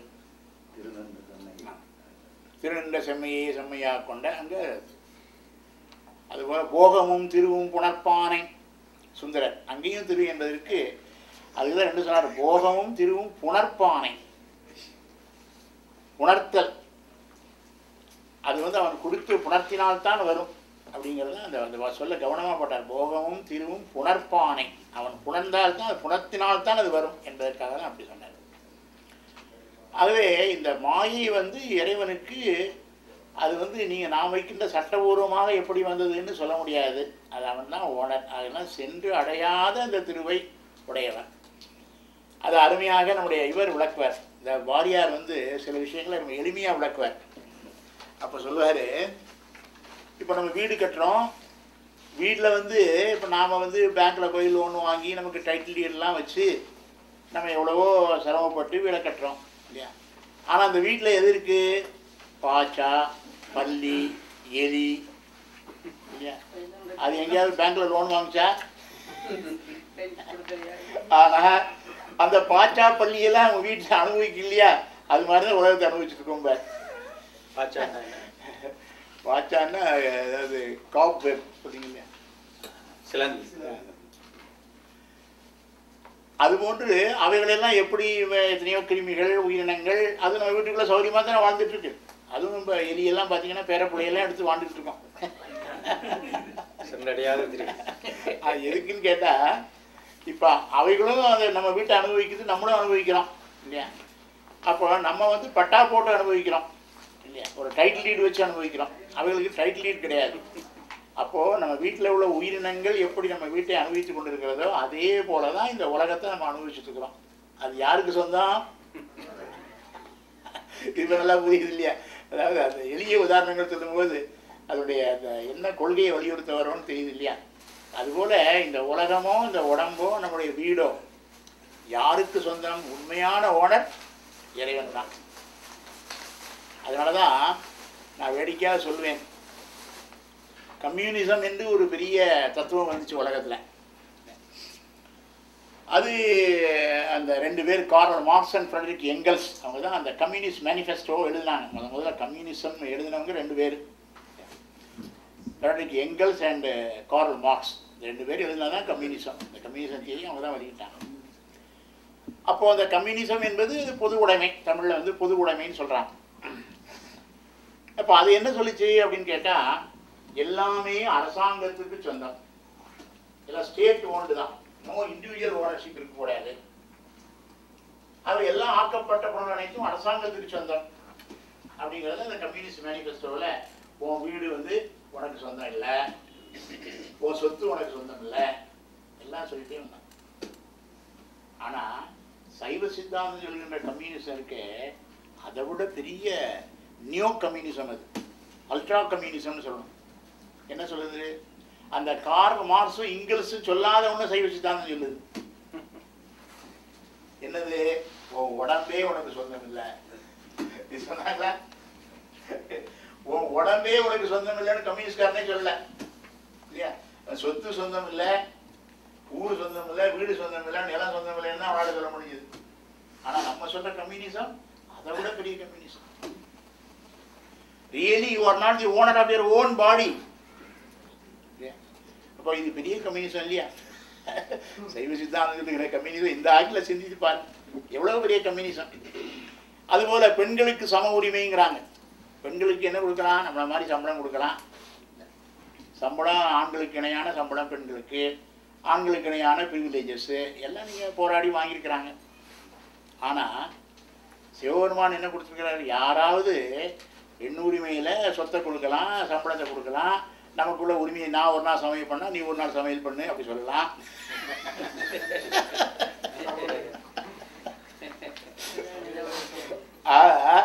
யாராவது ஒருத்தர் உடம்புல பாதியை மனைவி கொடுக்க முடியுமா? உடம்புல பாதிய அப்படிலாம் கொடுத்துருக்க நம்ம கடவுள். அப்படி அந்த மாதிரி ஒரு பெண் உரிமை யாராவது கொடுக்க முடியுமா? இல்லையா? கொஞ்சம் சிந்திச்சு பார்த்தா வேண்டும். அதாவது அங்கே என்ன இருக்கு, அதனுடைய தாற்பயம் வேற. அர்த்தநாரீஸ்வரர் என்பது என்னன்னு கேட்டால், அந்த ஆண் பெண் தன்மைகள் இரண்டும் அவன் கொடுப்பதனால் வருவது என்பதை காட்டுவதற்காக ஒரு ஆண்ட்ரோகைனிக். அர்த்தநாரிங்கிறதுக்கு ஆங்கிலத்தில் என்ன சொல்லணும்? ஹாஃப் மேல் ஹாஃப் ஃபீமேல் சொல்லக்கூடாது, ஆண்ட்ரோகைனிக். ANDROGYNIC, ஆண்ட்ரோகைனிக். எல்லாத்தையும் English has got fertile vocabulary. English வந்து ஏன்னா டெவலப் பண்ணிகிட்டே இருக்கிறாங்க, இன்னைக்கு வரைக்கும் சேர்த்துக்கிட்டே இருக்கிறாங்க. தமிழ் என்ன தமிழ் சொல்லு அர்த்தநாதீஸ்வரர். அர்த்தநாதி பாதி பெண்ணுன்னு அர்த்தம். அர்த்தம் சான்ஸ்கிரிட் வார்த்தை. அர்த்தம்னா பாதி, நாரினா பெண், பாதி பெண் அப்படின்னு. அது எல்லாமே வந்து அவன் வந்து எல்லாவற்றுக்கும் சொந்தக்காரன் அவன். இன்னொரு இப்போ அடுத்த பாயிண்ட்டுக்கு வரும். இப்போ என்னன்னு கேட்டால், அதான் சுந்தரர் என்ன சொன்னார்? அங்கே சுந்தருடைய தத்துவத்தில், அந்த கதையில் என்ன தத்துவம் என்றால், ஆன்மாக்கள் இறைவனுக்கு அடிமை. அது இல்லைன்னு சொன்னார். நான் உங்க அடிமை இல்லைன்னார். ஆனால் கடைசியில் அடிமை என்று ஏற்றுக்கொண்டு கடைசியில் என்ன சொல்றாரு? ஆரூரில் அம்மானுக்கு ஆளே. அந்த பதிகம் கூட எப்படி பாடாரு கடைசியில்? ஆரூரில் அம்மானுக்கு ஆளே, ஆரூரில் அம்மானுக்கு ஆளே அப்படின்னு என்ன அர்த்தம்? ஐ ஆம் த ஸ்லேவ், ஐ ஆம் த ஸ்லேவ், ஐ ஆம் த ஸ்லேவ். ஆள்னா அடிமை, மீளா அடிமை எப்படி பாருங்க, மீளா அடிமை. அங்கே இன்னொரு தாட் என்னன்னு கேட்டால், நான் அதை வேடிக்கையாக சொல்கிறேன். அதாவது ஸ்கூலில் பிள்ளைகள் தப்பு பண்ணிருச்சு, ஒரு ஸ்பெல்லிங் மிஸ்டேக் விட்டாச்சுன்னா டீச்சர் என்ன பண்ணுவாங்க? அந்த வார்த்தை சரியான ஸ்பெல்லிங்கோட 10 தடவை எழுதுமாங்க. இம்போசிஷன். இங்கே போட்டீங்களா நீங்கள்? இம்போசிஷன். அதான் நான் எடுத்தது. அது என்ன தெரியுமா? அந்த திருவாரூர் அந்த பதிகம் பூராமே என்னன்னு கேட்டால், சுந்தரமூர்த்தி சுவாமி எழுதுல இம்போசிஷன். நான் அடிமை இல்லை, அடிமை இல்லைன்னு, நான் அடிமைதான், நான் அடிமைதான், நான் அடிமை. ஆரூரில் அம்மானுக்கு ஆளே, ஆரூரில் அம்மானுக்கு ஆளே, ஆரூரில் அம்மானுக்கு ஆளே. கூட அதானே கடைசி வரி கூட அதான். அப்போ ஆன்மாக்கள் இறைவனுக்கு அடிமை, மாயை இறைவனுக்கு உடைமை. அதே Lord is the owner of maya and the leader of the source. இப்போ என்ன பண்ணுறாரு? அடுத்த ஒரு முக்கியமான பாயிண்ட் வருது. ஏன்னா அது ஒரு ஸ்டெப் பை ஸ்டெப் அந்த சித்தாந்தம் புரிஞ்சுக்கிட்டே வரணும். ரெண்டும் சோத்திரம் இன்னைக்கு ரெண்டையும் கலந்தே தான் சொல்லிட்டு வரேன். இப்போ உடைமைக்கும் அடிமைக்கும் என்ன வித்தியாசம் தெரியணும். அதாவது இப்போ தமிழ் ஒரு வார்த்தை வச்சாங்க, ஆன்மாக்கள் சித்து பொருள், மாயை வந்து அசித்து பொருள் இல்லையா? இன்டெலிஜென்ட் நான் இன்டெலிஜென்ட் அப்படி சொல்லலாம். இன்னொரு வார்த்தை இருக்கு, சென்சியன் நான் சென்சியன்ட். அதாவது அசித்து சித்து. இதுக்கு எப்படி டெபினிஷன் கொடுப்பீங்க? சித்து பொருள்னா என்ன, அசித்து பொருள்னா என்ன அப்படின்னா அந்த டெபினிஷன் வந்து அப்படி இல்லை. அதாவது சித்து அறிவுடைய பொருள் தெரியும், கரெக்டு, அறிவுடைய பொருள். இப்போ அந்த அறிவுடைய பொருள்ங்கிறது என்ன ஒரு அடிப்படையில் அறிவுடைய பொருள்னு சொல்றீங்க. இப்போ இது வந்து புத்தகம் அறிவில்லாத பொருள், இது அறிவில்லாத பொருள்ங்கிறீங்க. திருவருள் கை கூடும் பொழுது இறைவனை சாரும், மரங்களை சேரும் பொழுது அது ஆணவ முனைப்பினால அது வந்து ஆன்மாவுக்கு அது ஒரு தன்மை. ஆனா அந்த சித்து அப்படிங்கிறது அதை வச்சுக்கல. அந்த சித்து எதை வருதுன்னு கேட்டேன், அதை குறிச்சுக்கிடுங்க. சித்து பொருள் அப்படின்னா என்ன அப்படிங்கிறது டெபினிஷன். தர்க்கத்துல என்ன சொல்றாங்க, எது சித்து எது அசித்து, அதுதான் முக்கியம். அதாவது சைவ சித்தாந்தம் படிக்க வரும்போது ஒரு பொருளை வந்து தெளிவா விளக்கக்கூடிய ஒரு கரெக்டாக அந்த கான்செப்டை கிராஸ் பண்ணுறதுக்கு பாருங்க, கரெக்டாக பிடிக்கணும். அப்போ தான் நம்ம அதை மேலே பில்ட் பண்ணிகிட்டே போக முடியும். ஃபவுண்டேஷனை சரியாக பிடிக்கலைன்னா அப்புறம் மேலே போக முடியாது. அதான் அந்த அடிப்படையான அந்த சாத்திரம் படிக்கணும்னு சொல்கிறதுக்கு அதுக்கு அதான் காரணம். என்ன அது சித்துன்னா நான் சித்துன்னு போடணும்னா அதுக்கு என்ன சொன்னாங்க, எந்த பொருள் இச்சை ஞானம் கிரியை ஆகிற 3 தன்மைகளை இயல்பாக உடையதோ அது சித்து.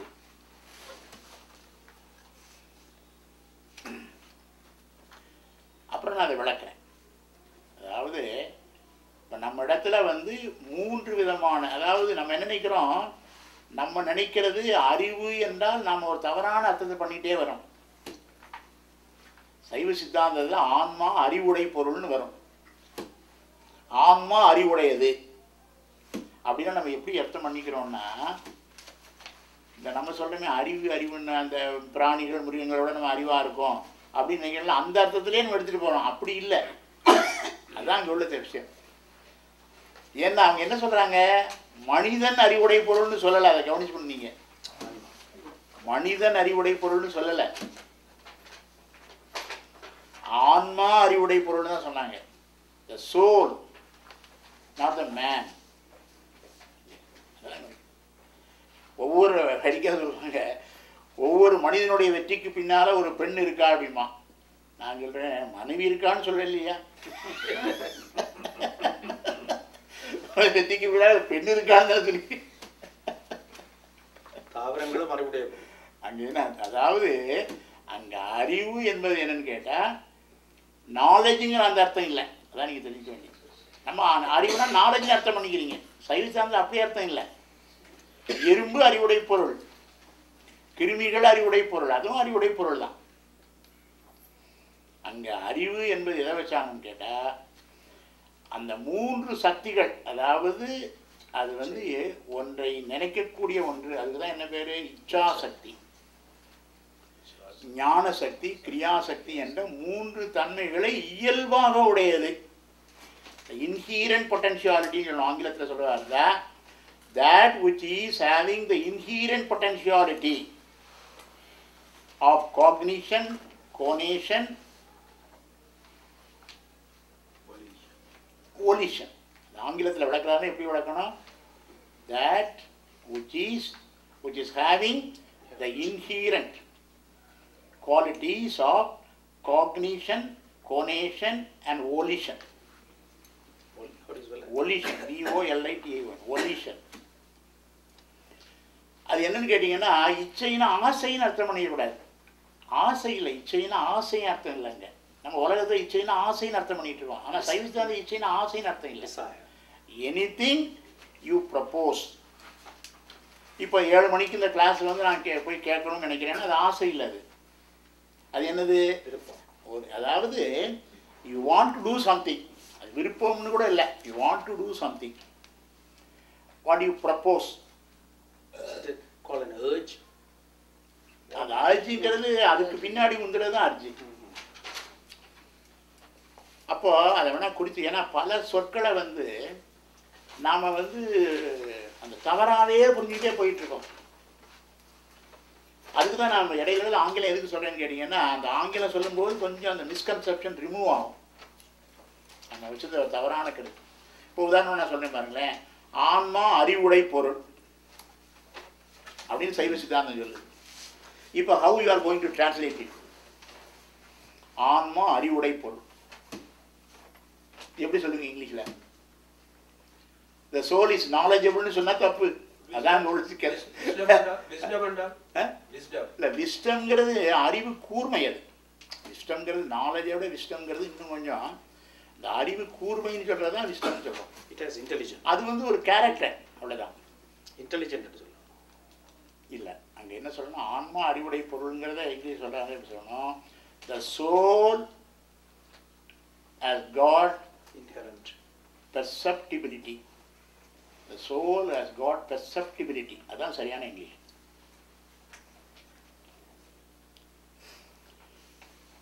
அதாவது when the soul is endowed with the organs, அந்த கருவிகள் வந்து கிடைக்கும் போது அதுக்கு என்ன உண்டாகுது, the perception takes place.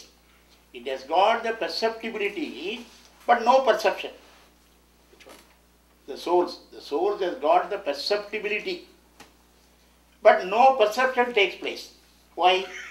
For want of organs, for want of instruments. இப்போ இன்னொரு விளக்குறேன், அந்த கான்செப்ட் சரியாக புரியும். இப்போ நான் ஒன்று இன்னொன்று சொல்லணும். இப்போ எனக்கு பார்வை சரியில்லை, உடனே கண் டாக்டர்கிட்ட போகிறேன். கண் டாக்டர் என்ன பண்ணாரு, கண்ணை சோதிக்கிறேன், ஒரு கிளாஸ் ப்ரிஸ்கிரைப் பண்ணுறேன். கண்ணாடி போட்டோன்னே நல்லா தெரியுது வச்சுக்கோங்க. இப்போ ஒரு கேள்வி என்னன்னு கேட்டால், எனக்கு பார்க்கக்கூடிய சக்தியை டாக்டர் கொடுத்தாரா, கண்ணாடியை ப்ரிஸ்கிரைப் பண்ணார், கண்ணாடி போட்டோன்னா பார்வை தெரியுது. It's a fact. இப்போ கேள்வி என்னன்னு கேட்டால், தர்க்க சாஸ்திரம் ஒரு கேள்வி கேட்குறேன். Whether the doctor has given the capacity to see. He has only aided. No. He has only helped. ஏன்னா I already got the capacity. ஆனால் இட் ஹஸ் நோ இன்ஸ்ட்ருமெண்ட். அந்த இன்ஸ்ட்ருமெண்ட் கிடைச்சோன்னே என்ன ஆகுது வருதே ஒழிய, டாக்டர் வந்து உங்களுக்கு பார்க்கக்கூடிய சக்தியை கொடுக்கல. சக்தி உங்கள்கிட்டே தான் இருக்குது. இப்போ டாக்டர் பார்க்கக்கூடிய சக்தியை கொடுத்தாருன்னு சொன்னால் என்ன குற்றம் வருது அப்படிப்பாங்க. ரிவர்ஸில் வாங்க. ஏன் சார் டாக்டர் வந்து எனக்கு பார்க்கக்கூடிய சக்தியை கொடுத்தாருன்னு சொன்னால் என்ன தப்பு? Can he give it to a dead man? அப்படின்னா இல்லை, எனக்கு பிளைண்ட் மேன், டெட் மேனை விட்டுருங்க. டெக்ளேர்டு பிளைண்ட் மேனை டாக்டர் கண்ணு பார்க்க வைக்க முடியுமா அவரால்? முடியுமா? Can doctor do? ஒரு பிளைண்ட் மேனை பார்க்க வச்சாருன்னா he has got the capacity to make you see ன்னு சொல்லலாம். இதே தான் இந்த பரலனை மனசில் வச்சுக்கோங்க. The soul, இந்த ஆன்மாக்களுக்கு என்ன இருக்குன்னா, it has got the capacity of perceptibility, but the perception doesn't take place for want of instruments. So to make it perceive, Lord is giving the required instruments. சரியா வருது? புரியுது நான் சொல்றது? என்ன சிவனேசன் தான் சர்டிஃபை பண்ணணும். whether I am telling it correctly. He knows logic.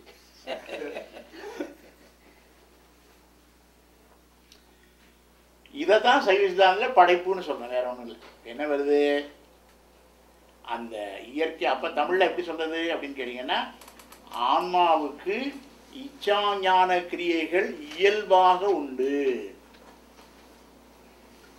It is not for mankind alone. Every soul.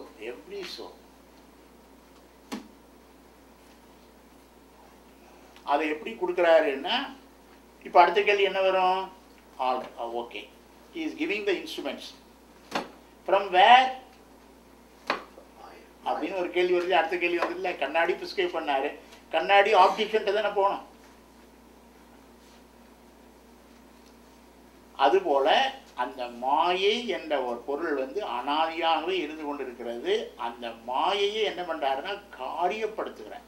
அடுத்த point என்ன வருதுன்னா, சைவ சித்தாந்தம் என்ன சொல்லுதுன்னா, சித்து பொருளை செயல்படுத்துகிறார், அசித்து பொருளை காரியப்படுத்துகிறார். இப்போ நம்மளை என்ன பண்ணுறாரு அப்படின்னா, அந்த ஆன்மாவனுடைய ஒரு அந்த பொருள் இருக்கே, அந்த ஆன்மாங்கிற பொருள் இருக்கு இல்லையா, அந்த பொருளில் போய் அவர் டச் பண்ணவே இல்லை. அந்த பொருள் ஆசிட்டிஸ் அப்படியே தான் இருக்கு, அதனுடைய தன்மையை மாற்றலை. ஏன்னா அதை வந்து 2ஆ உடைக்கவோ 3ஆ உடைக்கவோ அதை கூறுவெல்லாம் ஒன்றும் போடலை. அப்படியே என்ன பண்ணுறாங்க, சித்து பொருளை கூறு போட முடியாது. இன்னொரு பொருள், இன்னொரு பாயிண்ட் இருக்குது சித்து பொருளுக்கு, அதுவும் எரியுதுங்க. சித்து பொருளுக்கு முதல்ல ஒரு விளக்கம் கொடுத்தேன். இது அந்த சித்து பொருள் என்பது இச்சை ஞானம் கிரி என்று சொல்லக்கூடிய அந்த இச்சாசக்திங்கிறது ஓலிஷன், இன்னொன்று காக்னிஷன், அது ஞான சக்தி, கோனேஷன் அது கிரியாசக்தி. அந்த பேரலல் சரியாதனால தான் நம்ம வந்து என்ன பண்ணுறோம்னா, நிறைய நம்ம அந்த மொழியில் வந்து அந்த மொழியில் சொல்லும்போது அதுக்கு என்ன பொருள்னு தெரியாமல் நாமளும் அவனை கற்பிக்கிறோம். அதனால தான் என்ன பண்ணுறோன்னா, இந்த கான்செப்டை விட்டுறோம். நம்ம என்ன அங்கே சொல்ல வர்றாங்க ஞானிகள்ங்கிற பாயிண்ட்டை விட்டுறோம். விட்டாலும் பரவாயில்லை, அதுக்கு நேர் எதிரடையான பொருளை போய் கொள்றீங்க, அது வேற. தப்பாக புரிஞ்சுக்கிறதே மட்டும் இல்லை, எதிரடையான பொருள், டயமெட்ரிக்கலி ஆப்போசிட். இப்போ மாயை என்ற பொருளில் இருந்து கருவியை கொடுக்கும்போது இப்போ என்ன அவசியம் வருதுன்னு கேட்டிங்கன்னா, அதாவது தமிழில் 2 வார்த்தை. ஆன்மாக்களை இறைவன் என்ன செய்கிறார், ஆன்மாக்களுக்கும் அவருக்குள்ள உறவு என்ன உறவு? அடிமை. மாயைக்கும் இறைவனுக்குள்ள உறவு என்ன? உடைமை, ஓனர்ஷிப் அண்ட் லீடர்ஷிப். அடுத்தால இந்த ப்ராசஸ் இருக்கு பாருங்க, இந்த அடிமைகளை என்ன பண்றாரு, உடைமை என்ன பண்றாரு? அடிமைகளை அவர் செயல்படுத்துகிறார், ஆனா உடைமையை காரியப்படுத்துகிறார்.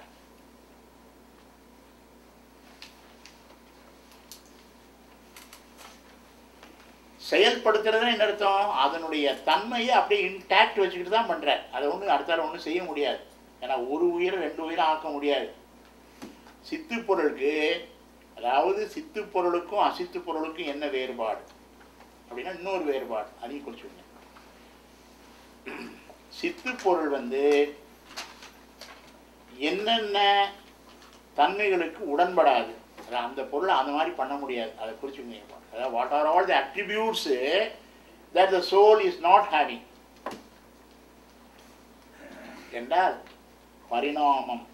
பரிணாமம் அதுக்கு வந்து நம்ம சைவ சித்தாந்தத்தில் அதுக்கு பேர் பரிணாமம். அதுக்குள்ள இங்கிலீஷ் வார்த்தை எவல்யூஷன்.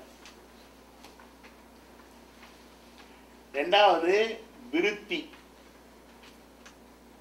இதெல்லாம் சித்தியாவில் வரக்கூடிய வார்த்தைகள். விருத்தி அதை இங்கிலீஷில் சொல்றாங்க மேனிஃபெஸ்டேஷன். மேனிஃபெஸ்டேஷன். அப்புறம் மூணாவது கண்டம். கண்டம்ங்கிறதுக்கு இங்கிலீஷ் என்ன? ஃப்ராக்மெண்டேஷன். ஃப்ராக்மெண்டேஷன்.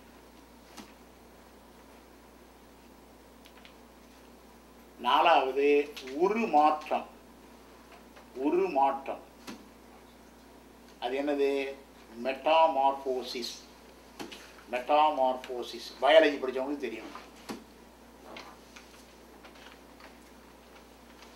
இந்த 4 தன்மை இருக்க அது வந்து எது கிடையாது? சித்து பொருளுக்கு கிடையாது. சித்து பொருளுக்கு பரிணாமம் கிடையாது, விருத்தி கிடையாது, கண்டம் கிடையாது. கண்டம்னு நினைச்சா கூறு போடுறது, ஒரு பொருளை ரெண்டாக்குறது, 2 பொருளை ஒட்டுறது, அது ஃப்ராக்மெண்டேஷன். வண்ணாத்தி பூச்சிக்கு இருக்குது தானே மெட்டாமார்போசிஸ். அதான் வண்ணாத்தி பூச்சி. அதான் அந்த உருமாற்றம் எதுக்கு? ஆன்மா. அதுதான் சொல்ல வரேன். வண்ணாத்தி பூச்சி மெட்டாமார்போசிஸ் வந்து உடம்புக்கு தான். வண்ணாத்தி பூச்சியுடைய ஆன்மா அடையலை. அதான் பாயிண்ட். இப்போ நல்லா வந்தீங்க. இப்போ நீங்கள் சொல்கிற பாயிண்ட் வந்து என்னுடைய கொள்கையை உறுதி பண்ணுது. கன்ஃபார்ம். மண்புழுக்கு என்ன? மண்புழுக்கு வெட்டினா 2ஆ போகுது. 2ஆ போனாலும் 2ஆ போய் அந்த இடம் கொஞ்ச நேரம் துடிக்கும், அவ்வளோதான். ஆனால் அது வந்து அது வந்து அதனுடைய இன்னொரு ப்ராசஸில் 2 ஆன்மா, அது 2 வந்து அழியாமல் இருக்குன்னா 2 ஆன்மா இருக்குன்னு அர்த்தம். அப்படின்னா தான் இருக்குன்னு இருக்காது. இப்போ சூரபத்மனுடைய உடம்புல ஒரு உடம்புக்குள்ள 2 உயிர் இருந்தது. அது சேவலாகவும் மயிலாகவும் போச்சு. அப்போ என்னென்னா ஏற்கனவே 2 ஆன்மாக்கள் உடம்பை அதிர்ஷ்டிக்கலாம். அதுக்கு பேர் அதிஷ்டானம்னு பேர். 2 ஆன்மாக்கள் ஒரு உடம்பை அதிர்ஷ்டிக்கும். ஆனால் அந்த 2 ஆன்மா ஒன்றாயிராது. It never become united. அப்படியே தான் இருக்கும். அந்த இது இருக்கவே இருக்காது. அதான் அதான் சொல்ற இருவேறு உருவின் ஒருவேறு யாக்கை. 2 பேரு சூரன் பத்மன்கிற இருக்கான் இல்லையா, அவன் வந்து ஒரு உடம்புக்குள்ள இருக்கிறதுக்கு அது மாதிரி ஒரு பூர்வ ஜென்மத்தை ஒரு வரம் வாங்கியிருந்தான். அதன்படி வர்றான். அந்த காலம் முடிஞ்சவன் என்ன பண்றான்?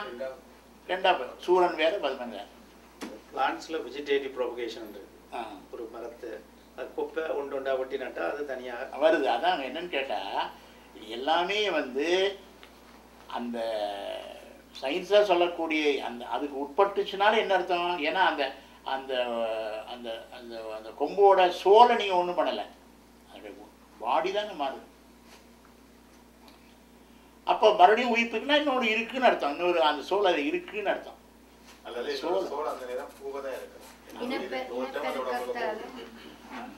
அதுக்கு வந்து ஒரு நாளும் கிடையாது. அதனால ஞாபகம் வச்சுக்கிடுங்க. நீங்கள் அப்புறம் அப்ளை பண்ணி பாருங்க. அதாவது ஆன்மாவுக்கு வந்து இந்த தன்மைகள் கிடையாது. ஏன்னா அந்த ஆன்மாவை தான் உங்களால் பார்க்கவே முடியாதே. பார்த்தா தானே பிரச்சனை. இவர்னா ஒட்டுறதுலாம் கண்ணுக்கு தெரியாதானே பார்க்குறீங்க. You can never see the soul. Maybe when you plant it again, another ஆன்மா gets. இப்போ உடம்புல எத்தனையோ பாக்டீரியாஸ் இருக்கு, வைரஸ் இருக்குங்கிறான். Everything has got a soul தான். அதாவது அதுக்கு ஒரு உடம்பு இருக்கு, ஒரு உயிர் தான் அதை ஆட்டி படித்து கொண்டிருக்கு. அதனால அது எண்ணிறதுன்னு சொல்லிட்டேன். அண்டஜம் சுவேதஜங்கள் உப்பிச்சம் சராயம் எந்திரனாம் 83. அதாவது அவனுடைய கேட்டகரி வந்து 84 lakhs. எவ்வளோதான் 84 lakhs டிவிஷன். ஆனால் நம்பர் வந்து அது யாராலும் சொல்ல முடியாது. மண்ணெண்ணம் அதான் எண்ணிறந்தன, இன்ஃபினிட். இங்கிலீஷில் வந்து infinite. The number of souls are infinite. எண்ணிறந்தன அந்த ப்ராசஸுக்கே உட்படாது. பரிணாமம், விருத்தி, கண்டம், அந்த உருமாற்றம் அப்படிங்கிற அந்த ப்ராசஸுக்கு எது உட்படாது? ஆன்மா உட்படாது. அதனால தான் அது அழிகிறது இல்லை. சொல்ல என்ன பாயிண்ட் வருதுன்னா, ஆன்மா அழியாது, உயிர் உடம்பு அழியுதுன்னு சொல்கிறீங்களே, அதுக்கு காரணம் என்னென்னா இந்த ப்ராசஸுக்கு உட்படாமல் இருக்க போய் தான் அந்த ஆன்மா அழியாமல் இருக்குது. ஏன்னா அந்த ப்ராசஸுக்கு உட்பட்டுச்சுன்னு வைங்க, anything which is susceptible to all these processes will become decay or to be destroyed. Manifestation என்னன்னு கேட்டால், ஒரு சமயத்தில் விரியும், மறுவார சமயத்தில் சுருங்கிடும். அதாவது அப்படி விரிஞ்சு சுருங்கும். இப்போ வந்து உதாரணமாக ஒரு டார்பாலின், ஒரு கொடை எடுத்துக்கலாம், அம்ப்ரெல்லா. இந்த அம்ப்ரெல்லாவை விரிக்கலாம், மறுபடியும் மடைக்கலாம். அது மறுபடியும் இந்த பழைய ஸ்டேஜை வந்து அது உடனே அடையும். அடிச்சுன்னா அது விருத்தின்னு பேர். அதுக்கு பேர். இப்போ பால் வந்து தயிராகுது, தயிர் மறுபடியும் பாலாகுமா? அதுதான், அது பழைய நிலையை அடைய முடியலன்னா தட் இஸ் எவல்யூஷன். இப்போ டார்வின்ஸ் எவல்யூஷன் வந்து உடம்புக்கு தானே ஒழிய ஆன்மாவுக்கு அல்ல. அதுவும் இப்போ தப்புங்கிறான். இப்போ டார்வின் தியரி ஹஸ் பீன் டிஸ்ப்ரூவ்டுன்னு சொல்லி கேள்விப்பட்டேன் நான். இது வந்து அங்கே என்னென்னு கேட்டால், இப்போ ஒரு பேப்பரில் நான் பார்த்தேன், டார்வின் தியரியவே சிலபஸ்லேருந்து எடுத்துடணும்னு சொல்லிட்டு யூகேல டிசைட் பண்ணியிருக்காங்கன்னு நான் பார்த்தேன். அந்த கிறிஸ்டியன் கான்ஃப்ளிக்ட் இல்லை it has been disproved altars actually. ஏன்னா அனதர் சயின்டிஸ்ட் டிஸ்ப்ரூவ் பண்ணிட்டான். அதனால இனிமேல் இருக்கக்கூடாது. கிறிஸ்டியன் கான்ஃப்ளிக்ட் அது சம்மந்தம் இல்லை. ஆனால் இட்ஸ் ஒன்லி தியரி தான், அது வந்து லா இல்லையே. அதாவது டார்வின்ஸ் எவல்யூஷன் தியரின்னு தானே பேர் கொடுத்தாங்க, லான்னு பேர் கொடுக்கலையா? அப்போ ஐடியா நல்லா இல்லை, அது ஒரு தியரி அளவில் இருக்க அவ்வளோ. அவங்களால இப்போ இந்த உயிருக்கு என்ன பண்ணுறாருன்னா, அந்த உடம்புகளை கொடுத்து கொண்டே வருகிறார். அப்படி கொடுத்து கொண்டு வருவதனால அந்த மாயை என்ற பொருளிலே இருந்து பிரபஞ்சத்தையும், அதாவது இந்த உடம்பு எதனால் ஆக்கப்பட்டதோ அதே பொருளால தான் இந்த யூனிவர்ஸ் ஆக்கப்பட்டது. அதனால என்ன பண்ணுறோன்னா, இந்த உடம்பை வந்து இந்த உயிர் இதை விட்டு போகும்போது இதை விட்டுட்டு தான் போக வேண்டியது, வழி இல்லை. ஏன்னா இந்த ஆன்மாவுக்கு இந்த உடம்பு எங்கேருந்து வந்தது? இந்த உலகத்துல தான் எடுத்தது. அப்போ இந்த உலகத்தை விட்டு போகும்போது இந்த உடம்பை விட்டுட்டு தான் போய் அவனை வழியிலே கொண்டு போக முடியாது. அப்புறம் என்ன பண்ணுறாருன்னா, ஒவ்வொரு லோகத்துக்கும் தகுந்த மாதிரி அதை அப்படி எப்படி போகுதுங்கிறது ஒரு பெரிய ப்ராசஸ். அது வந்து தேவலோகத்துக்கு போனால் எப்படி இருக்குது, போகிறது இல்லை. அதாவது போகிறது அது ஒரு பெரிய விஷயம். போகிறது வர்றதுங்கிறது இருக்கே, அதுக்கே நாம் சொல்கிற அர்த்தம் வேறு. இங்கேருந்து அங்கே போகுது, அங்கேருந்து இங்கே வர்றதுன்னு அர்த்தம் இல்லை. ஏன்னா அது வந்து ஆல் அது என்ன சொல்ல, வியாபகம்னு பேர். வியாபகம், யூபிகூட்டஸ், ஆங்கிலத்தில் வந்து யூபிகூட்டஸ்னஸ். அது வியாபகத்தன்மையே உடையது. இந்த ஆன்மாவுடைய தன்மை வந்து வியாபகமானது. அதுக்குள்ள டெக்னிக்கல் டேம், நம்ம சொல்ல டெக்னிக்கல் டேம் வியாபகம். அதுக்குள்ள நியரஸ்ட் இங்கிலீஷ் ஈக்குவலான வந்து யூபிகூட்டஸ்னஸ் ஆர் பெர்வேசிவ்னஸ். ஆமா, சித்துப்பொருள் அப்படி இருக்கலாம் இல்லையா? அசித்துப்பொருள் தான் ஒரு இடத்துல ஒரு பொருள் இருக்க முடியாது. சித்துப்பொருள் வந்து ஒரு பொருள். அதான் வேதாந்தத்தில் கேள்வி, அது எப்படி இருக்க முடியும்னு கேட்குறாங்க. அவங்க பேசிக்க புரிஞ்சுக்கல. ஏன்னு கேட்டால், சித்துப்பொருளுக்கு, அதாவது ஜடப்பொருள் தான் ஒரு இடத்துல ஒன்று இருக்க முடியாது, சித்துப்பொருள் இருக்கலாம். மாயைக்கு அவங்க சொல்ல விளக்கம் வித்தியாசம் இருக்கு. வித்தியாசம் இருக்க போய் தான் தனியாக வேதாந்தம் வைக்கிறாங்க. இப்போ அது எப்படின்னு கேளுங்க. ஒரு சின்ன உதாரணம், ஒரு பொருள் இருக்கிறது இன்னொரு பொருள் இருக்கான்னா அதுக்கு ஒரு சின்ன உதாரணம் நான் சொல்ல. ஒரு உதாரணம், இப்போ ஒரு நெல்லு மூட்டையை அடிக்க வச்சா இன்னும் அந்த இடத்துல இன்னொரு நெல் மூட்டையை அடுக்க முடியாது, இன்னொரு பொருளை வைக்க முடியாது. ஒரு ரூமை வந்து ஜாமானாக போட்டு அடைச்சிட்டிங்கன்னா இன்னொரு ஜாமானை கொண்டு வைக்க முடியாது. அப்படி நினைக்கிறீங்க, இட் இஸ் ராங். அப்போ நீங்கள் இந்த ஆன்மாவுடைய கான்செப்டை புரியலன்னு அர்த்தம். இப்போ இன்னொன்று சொன்னேன் பாருங்க. இப்போ இந்த ரூம் இருக்குது, இந்த ரூமுக்குள்ள எல்லா டிவியோட வேவ்ஸும் இருக்கா இல்லையா? சோமனி டிவி, எல்லா டிவியும் டிரான்ஸ்மிட் பண்ணுறான். எல்லா டிவியோட வேவ்ஸும் இந்த ரூமுக்குள்ளான இருக்கு. இப்போ ஒரு வேவ் இருக்குல்ல, இன்னொரு வேவ் இருக்கா இல்லையா? அதெல்லாம் பிடிக்கும். இது அதான் என்னன்னு கேட்டால், ஏன்னு கேட்டால் அந்த ஸ்டேஜை பொறுத்தா, அது ஒரு இடத்துல ஒன்று இருக்க முடியாதுங்கிறது தன்மையை பொறுத்தா இருக்கு. ஆனால் சித்துப்பொருளுக்கு என்ன வராதுன்னு கேட்டால், சித்துப்பொருளுக்கு வியாபகத்தன்மை என்பது ஒரு சித்து இருக்கும்போதே இன்னொரு சித்து இருக்க முடியும். ஏன்னா சித்துப்பொருளை நாம் என்ன பண்ணுறோம்னா, மியர் இமேஜினேஷனில் தான் நம்ம வச்சுட்ருக்கோம். சித்துப்பொருள் என்பது நம்ம டெஃபினிஷனை வச்சு பார்க்கலாம். அவங்க என்ன சொல்கிறாங்க, அந்த சித்துப்பொருளுடைய தன்மை வந்து ஒரே இடத்துல பல சித்துக்கள் இருக்க முடியும். இந்த உலகம் பூரா, எல்லா ஆன்மாவும் உலகம் பூரா வியாபிச்சு தான் இருக்குது.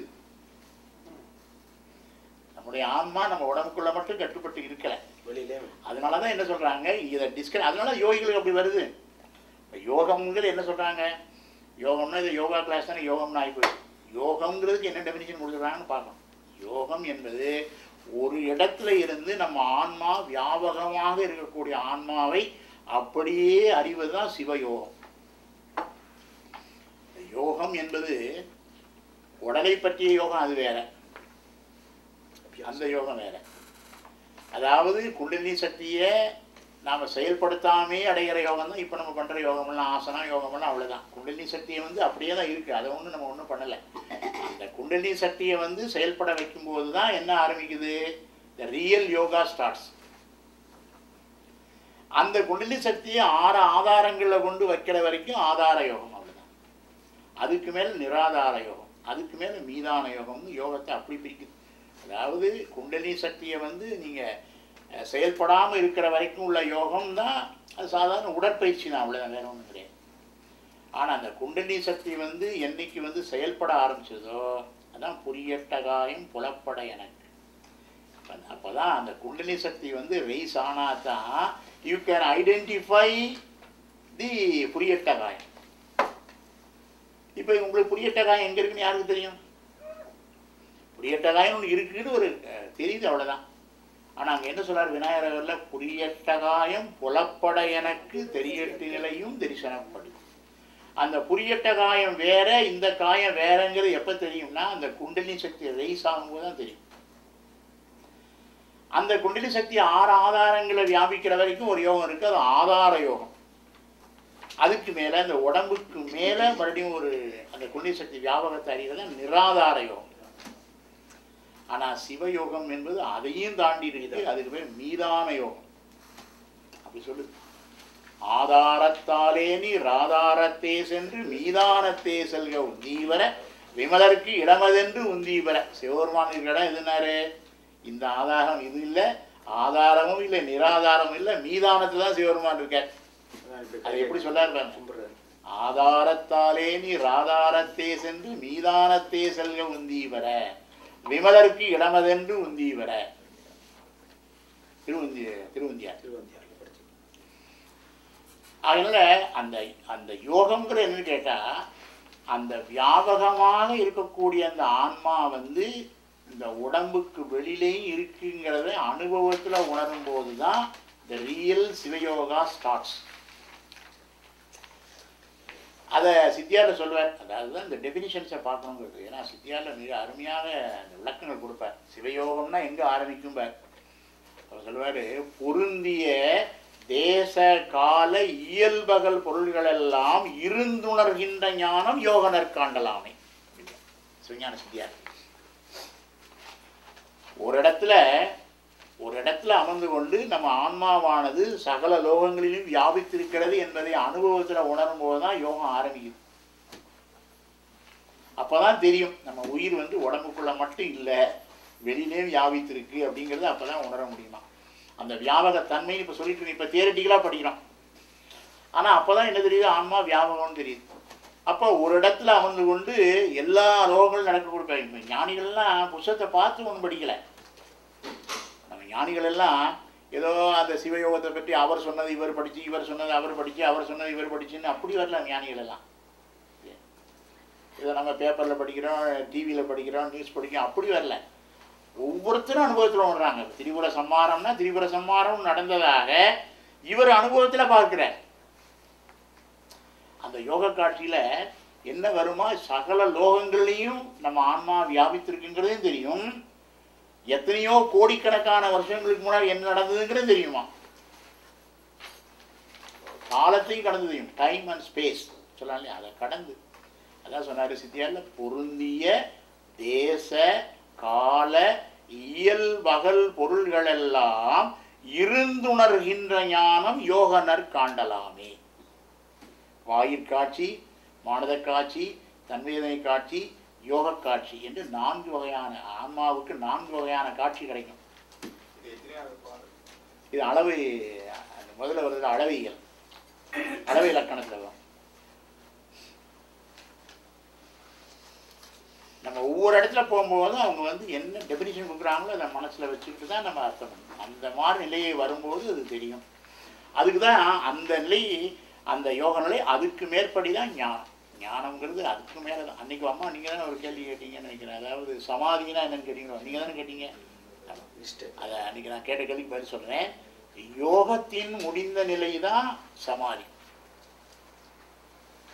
யோகம்னு சொல்கிறோம் இல்லையா, அந்த யோகத்தில் பிகினிங் வந்து இயமம். அந்த இயமத்திலேருந்து இயமம் நியமம் ஆதனம்னு அப்படி சொல்லிட்டே போகிறார் இல்லையா. கடைசி என்ன போட்டிருக்காரு, சமாதி. சமாதி கூடினவுடனே என்ன ஆகுது, அந்த யோகத்தினுடைய முடிந்த நிலை முடிஞ்சு போயிடுது. அதுக்கப்புறம் தான் அந்த ஞானம் ஸ்டார்ட்ஸ். ஞானத்தினுடைய முடிந்த நிலை தான் நிஷ்டை. அதை குறிச்சுக்கணும். யோகத்தின் முடிந்த நிலை சமாதி, ஞானத்தின் முடிந்த நிலை தான் நிஷ்டை. சமாதி அடைந்து அதுக்கு மேலேயும் இருக்காது. அதாவது அது இன்னொரு பிறப்புலையும் கைகூடலாம். அதாவது என்னன்னு கேட்டால், இந்த நிலையை அடைந்த உடனே ஒரே பிறப்பிலே எல்லாம் வரணும்னு அவசியம் இல்லை. அதுதான் இங்கே உள்ள பாயிண்ட். சில பேருக்கு வரலாம். ஏன்னா அதிதீவிர சத்தினிவாதர்கள்னு சொல்கிறவங்களுக்கு உடனே நிகழும். அதுக்கும் ஒரு புண்ணியம் பண்ணியிருக்கணும், அதுக்கும் ஒரு நிலை வந்துடும். சில ஆன்மாக்கள் என்ன பண்ணுறாரு, யோகம் வரைக்கும் கொண்டு போய் விட்டுறாரு. அதுக்கப்புறம் என்ன ஆகும், அடுத்த பிறப்பில் தான் அது ஞானத்துடைய படிக்கும். ஏன்னா அந்த ப்ராசஸ் வந்து எத்தனையோ பிறவிகளுடைய எஃபெக்ட் தானே வந்துக்கிட்டு இருக்கிறார். அதனால தான் இப்போ என்ன ஏன் அப்படி பாடணும் அவர் பாடும்போது எத்தனை பிறவிங்கிற ஏன் ஒரு பாடணும் அவர் எப்படி எழுகடல் மணலை அளவிடின் அதிகம் எனதிடர் பிறவி அவதாரம். 7 கடலுடைய மணலை கூட எண்ணிடலாம், நான் எத்தனை தடவை பிறந்தேன்னு எண்ண முடியாதுங்கிறார். அந்த இடத்துல ஞானிகள் என்ன சொல்றாங்கன்னு பார்க்கணும். அவங்களுடைய அனுபவத்தை தானே சொல்றாங்க. எல்லா பிறப்பும் பிறந்து இழைத்தேன் எம்பெருமான் இவர் மாணிக்கவாசகர்.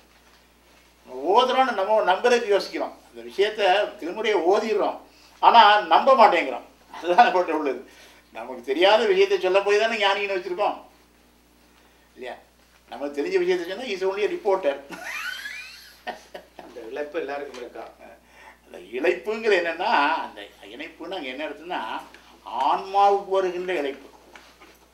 அந்த இழைப்புக்கு அர்த்தம் வேற. 2 இழைப்பு வரும். ஒன்று உடம்புக்கு வர்ற இழைப்பு, இன்னொன்று ஆன்மாவுக்கு வர்ற இழைப்பு. இந்த உடம்புக்கு வர்ற இழைப்புக்கு தான் டயர்ட்னஸ்னு பேர். ஆன்மாவுக்கு வர்ற இழைப்புக்கு ஒரு இங்கிலீஷ் வார்த்தை இருக்கு, வியரினஸ். வியரினஸ், அந்த வியரினஸ் தான் ஆன்மாவுக்கு வருது. அது என்னென்னா, இத்தனை தடவை வந்து எண்ணத்தை நம்ம அந்த மாதிரி ஒரு எண்ணம். அதாவது பிறந்து ஒன்றும் சாதிக்கலை, அது வந்தால் தானே பிறவியிலேருந்து. பிறவியே நல்லா இருக்குன்னா ஏன் நீங்கள் பிறவியிலேருந்து விளக்க முயற்சி பண்ண போகிறீங்க? பிறவி தீவிங்கிற உணரணும் இல்லையா. அந்த உணரும் பொழுது தான் வருது. அதனால தான் அவர் சொல்வார், இந்த இது குகை நமச்சிவாயர்னு ஒருத்தர் இருந்தார் திருவண்ணாமலையில். 2 பேர், குரு நமச்சிவாயர் ஒருத்தர், குகை நமச்சிவாயர்.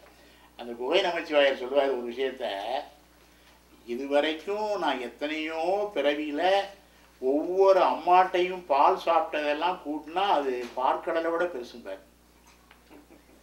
அவ்வளோ அம்மாட்ட பால் சாப்பிட்ருக்கேன் பார். எத்தனை ஒவ்வொரு பிறவிலையும் எத்தனை அம்மா இருந்திருப்பாங்க. இல்லை பிராணிகளாக பிறந்தாலும் மேமல்ஸ் இருக்கு இல்லையா. அதுபோல் நான் இதுவரை எத்தனை அம்மாட்ட பால் சாப்பிட்டனோ அத்தனையும் கூட்டினா அது பார்க்கடலும் இணையாகாதும் பார். ஒன்று போல சொல்கிறாங்க பாருங்க. எல்லாருமே என்ன சொல்கிறாங்கன்னா, அந்த பெரிய அது மெய்கண்டார் அப்படி தானே சொல்கிறார். அது அங்கே அவனை பரம்பரை என்ன சொல்கிறாரு, 1000 வினையின் போக்கு வரவு புரிய செய்யன்னு சொல்லலை. ஒரு நயம் பாருங்க, போக்கு வரவு செய்யன்னு சொல்லலை, போக்கு வரவு புரிய. செய்யன்னா ஒரு தடவை செஞ்சால் போதும், புரியன்னா திரும்ப திரும்ப செஞ்சாதான் புரிய.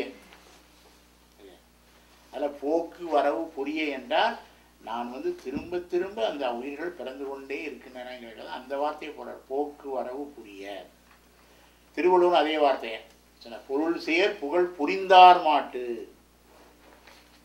புரிவு என்பதற்கும் அது சாமி சொல்வார், புரிதல் என்பது திரும்ப திரும்ப எப்போதும் மேற்கொள்ளுதல், திரும்ப திரும்ப அகெயின் அண்ட் அகெயின். அதே போல என்ன உயிர்களை அந்த பிறவியாக கடல்ல இருந்து எடுக்கிறதுக்காக அவரும் என்ன பண்ண வேண்டியிருக்கு, திரும்ப திரும்ப அவரும் பண்ண வேண்டியிருக்கு. அதான் நள்ளிருள் நட்டம் பயின்று ஆடும் நாதனே. நள்ளிருள் நட்டம் ஆடும் நாதனே இல்லை, பயின்று ஆடும் நாதனே அப்படின்னு என்ன அர்த்தம். பயிலுதல்னா திரும்ப திரும்ப. நமக்காக என்ன பண்றாரு, அவரும் திரும்ப திரும்ப திரும்ப பண்றார். அந்த வார்த்தைகள் திருமறைகள் அந்த சொல்ல ஏன் போடுறாங்கன்னு அவர் பயன் சொல்றாரு.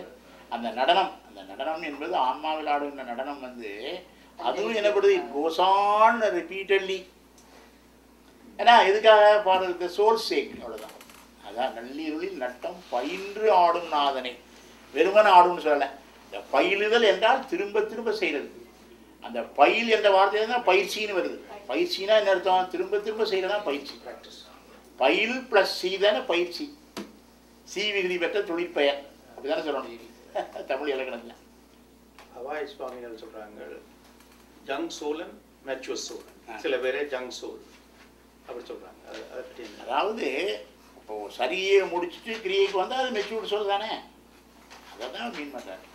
அதாவது சரியே நிலையை மாதிரி கிரியைக்கு வரும்போது மெச்சூர்டு சொல், கிரியைங்கிற முடித்து யோகத்துக்கு வரும்போது இன்னும் ஸ்டில் மெச்சூர்டு, ஞானம் வரும்போது ஸ்டில் மெச்சூர்டு. அந்த maturity takes place in the soul தானே, not in the body. Maturity takes place in the soul. அதனால் அது ஒன்றும் தவறு இல்லை. கான்செப்டை புரிஞ்சுக்கிட்டோம்னா அது தவறு இல்லை. அவங்களால தான் அந்த பிறவியை கண்டு, அதனால தான் பிறப்பருக்கும் பிங்ககண்டன். கடவுளுக்கு எத்தனையோ சிறப்பு சொல்லலாமே, ஆனால் மாணிக்கவாசர் என்ன சொல்றாரு? பிறப்பருக்கும் பிங்ககண்டன் பெய்கடல்கள் வெல்ல. அந்த பிறப்பு ஒன்றை மட்டும் அவனால தான் இருக்க முடியும். மற்றதெல்லாம் என்ன பண்ணுறாரு? அதனால அந்த ஞானத்தையும் அந்த ஞானத்தின் காரணமாகிய அந்த முத்தியையும் அவரே தான் கொடுக்குறார். அதுதான் அங்கே உள்ள. அதாவது சைவம் எப்படி கொள்ளுதுன்னு கேட்டால், மற்ற செல்வம், கல்வி, மழை, பஞ்சம், இது மாதிரி எத்தனையோ உலகத்தில் எத்தனையோ நடக்குது. எல்லாம் தேவர்கள் மூலமாக தான் செய்கிறார். தேவர்கள் மூலமான எதுக்கு? அவரால் முடியாதுங்கிறதுக்காக இல்லை, அவர்கள் செய்த சிவபுண்ணியத்தின் காரணமாக அதை கொடுக்குறார். இறைவனால இப்போ நம்ம டிஸ்ட்ரிபியூஷன் ஆஃப் பவர் எதுக்கு? நம்ம டிஸ்ட்ரிபியூஷன் ஆஃப் பவர் வந்து நம்மளால் ஒரு ஆள் முடியாதுங்கிறக்காக டிஸ்ட்ரிபியூட் பண்ணுறோம். ஆனால் God is not distributing the powers because of inability. என்ன பண்ணுறாரு? To make the soul to be pleased. அதுக்காக தான் பண்ணுறார். சிவபுண்ணியத்தின் பயனாக தான் செய்கிறாரே ஒழிய அவரால் முடியாதுங்கிறதுக்காக இல்லை. ஆனால் ஒன்றை மட்டும் வெஸ்ட் பண்ண மாட்டார். மற்றதெல்லாம் வெஸ்டட் பவர். தேவர்களுக்கு எல்லாம் அவர் கொடுத்த வெஸ்டட் பவர் தான். சரியில்லைன்னா வித்ரா பண்ணிடுவார், அவ்வளோதான். என்னைக்கு அந்த வெஸ்டட் பவரை மீறுறாங்களோ அன்னைக்கு வித்ரா பண்ணிடுவார். ஆனால் ஒன்று மட்டும் தேவர்களுக்கு கொடுக்கறது இல்லை, எந்த தேவருக்கும் கொடுக்கறது இல்லை. அதுதான் என்ன? ஞானமும் வீடும் பேணினருக்கு உதவலை. ஞானம் வந்துவிட்டது என்பதை முடிவு செய்வதும், அந்த ஞானத்தின் காரணமாக வீடு பேர் இருக்கு பாருங்க, அது மட்டும் என்ன பண்றாரு? Absolute power.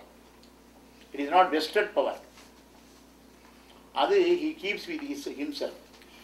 ஏன்னா அது மற்ற தேவர்களால் அது நிச்சயம் பண்ண முடியாதுங்கிறக்காண்டி எப்பயுமே அப்படி தானே. ஒரு எது ரொம்ப சிக்கலான வேலையை அதை பெரியாள் வச்சுக்கிறார். அப்படி தானே ஒரு உலக இயற்கையாக தான்.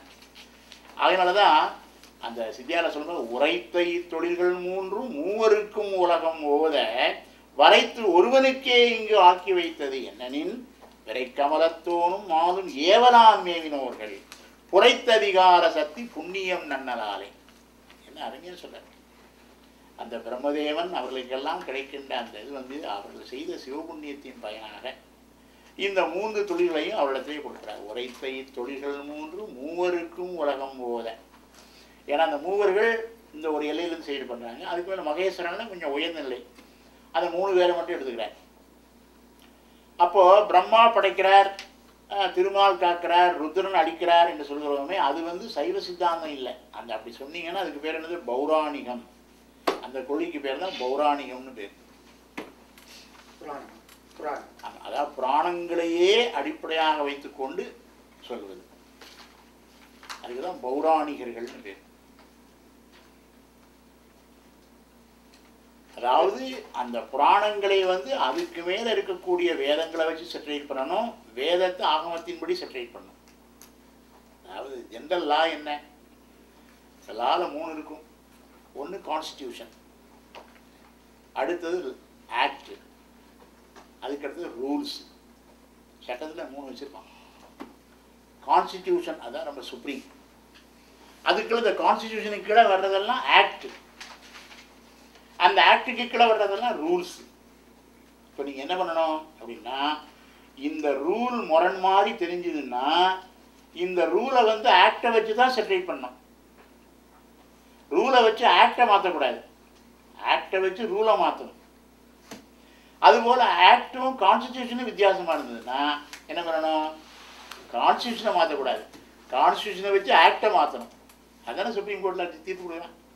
All rules should be interpreted in accordance with the act and all acts should be interpreted in accordance with the constitution. Constitution is the supreme. அதுதான் சைவ சித்தாந்தம் என்ன சொல்லுது? Wherever a controversy or discrepancy arises, you have to set right with the upper rule. ஆகமத்தை வச்சு தான் அதை set பண்ணணும், இதை வச்சு தான் இதை செட் பண்ணணும். இதையே பிரமாணமாக கொண்டு இந்த ரூலை வச்சு எதை மாற்றிடக்கூடாது? ஆக்டை மாற்றிடக்கூடாது, ஆக்டை வச்சு கான்ஸ்டியூஷனை மாற்றிடக்கூடாது. சட்டத்தில் அதே தான்.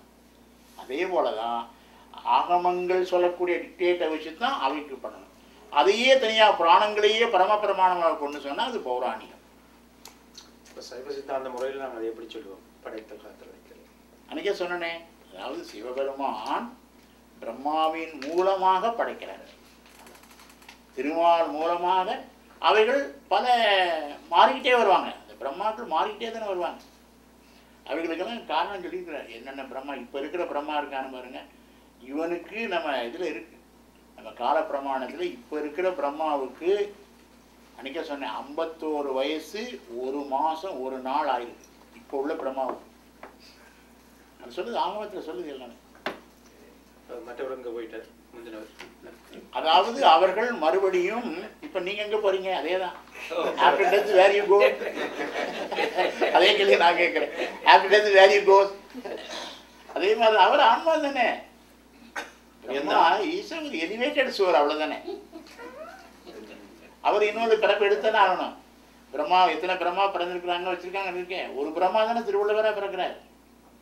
திருவள்ளுவரே ஒரு பிரம்மா தானே. அப்பதானே சைவம் கொள்ளுது. அதனால அவருக்கு நான்முகனார்னு பேர். திருவள்ளுவருக்கு உள்ள 9 நாமங்களில் ஒரு நாமம் நான்முகனார். தெரியுமா உங்களுக்கு? ஏன்னா அவர் ஒரு பிறவியில பிரம்மா வந்தவர். அதனால திருக்குறளுக்கு உத்தரவேதம்னு பேர் வந்தது. உத்தரவேதம் ஏன் பேர் வந்ததுன்னா, பூர்வ வேதம் பிரம்மாவா இருந்து பூர்வ வேதத்தை சொன்னதுனால இது உத்தரவேதம். இப்ப இருக்கிற பிரம்மாக்கு எத்தனை வயசு? 51 வயசு 1 மாசம் 1 நாள். அவருடைய கணக்குல நீ உடனே உங்களுக்கு எங்க நினைச்சாதீங்க. அதாவது அவருடைய ஆயுட்கால படிச்சது முதல் அவருடைய ஆயுட்காலத்துக்கு 432 கோடி வருஷம் அவருக்கு ஆஃப் டே. அது ஒரு அதான் சொன்னார், எண்ணிலாண்டு எய்தும் வேதா. பார்க்கணும் இதெல்லாம் எங்க கேட்கலாரு. என்ன சொன்னாரு? எண்ணிலாண்டு எய்தும் வேதா படைத்தவள் எழிலின் வெள்ளம் நன்னுனான் முகத்தார் கண்டான்.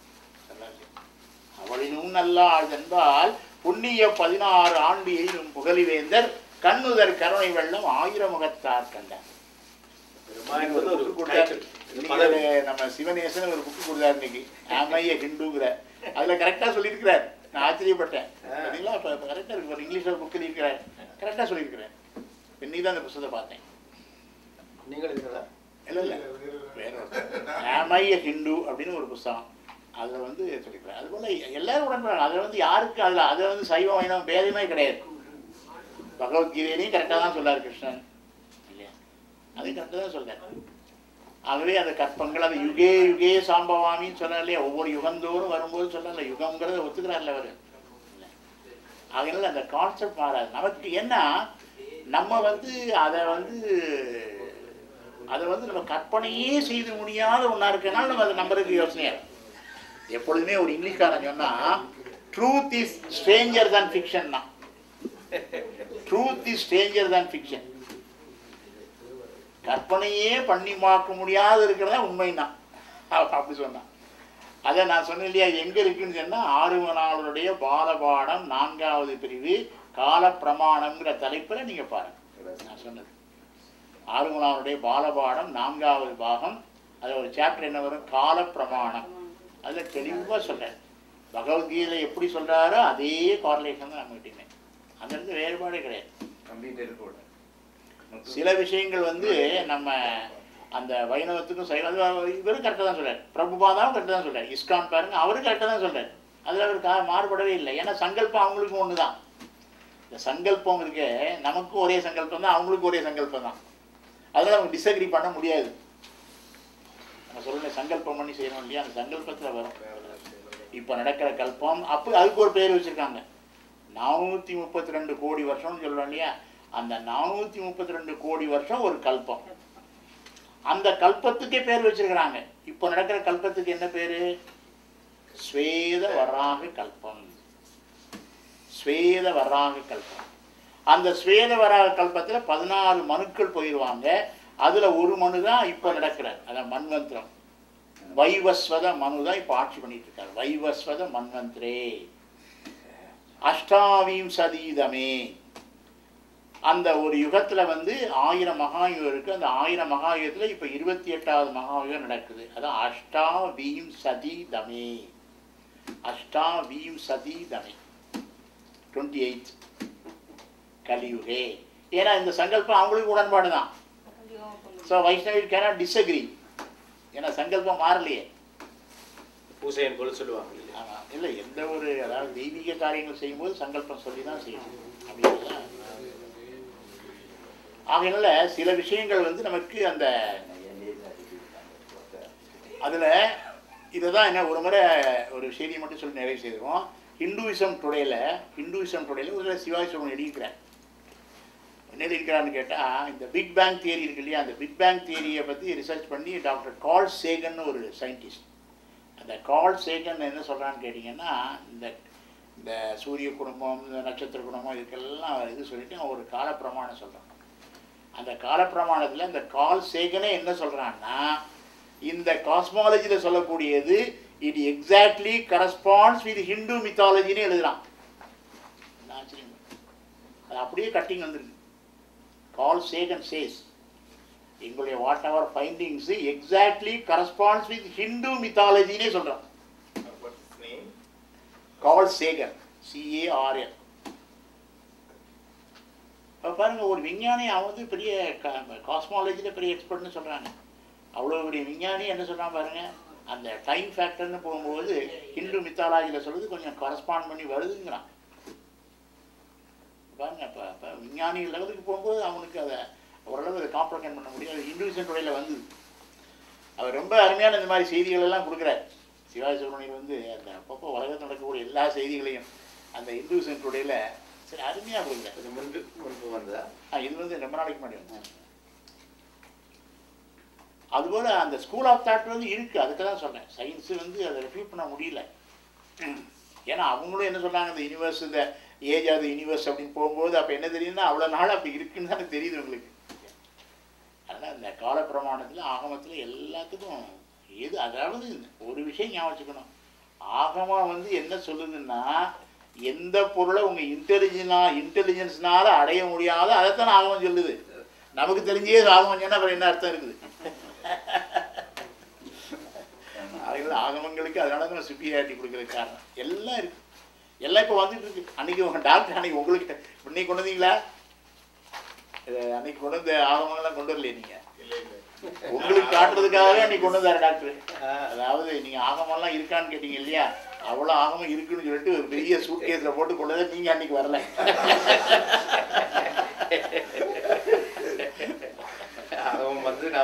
அதாவது என்ன பேருன்னா, all the agamas are now translated and commented upon by English and French, financed by the government of France.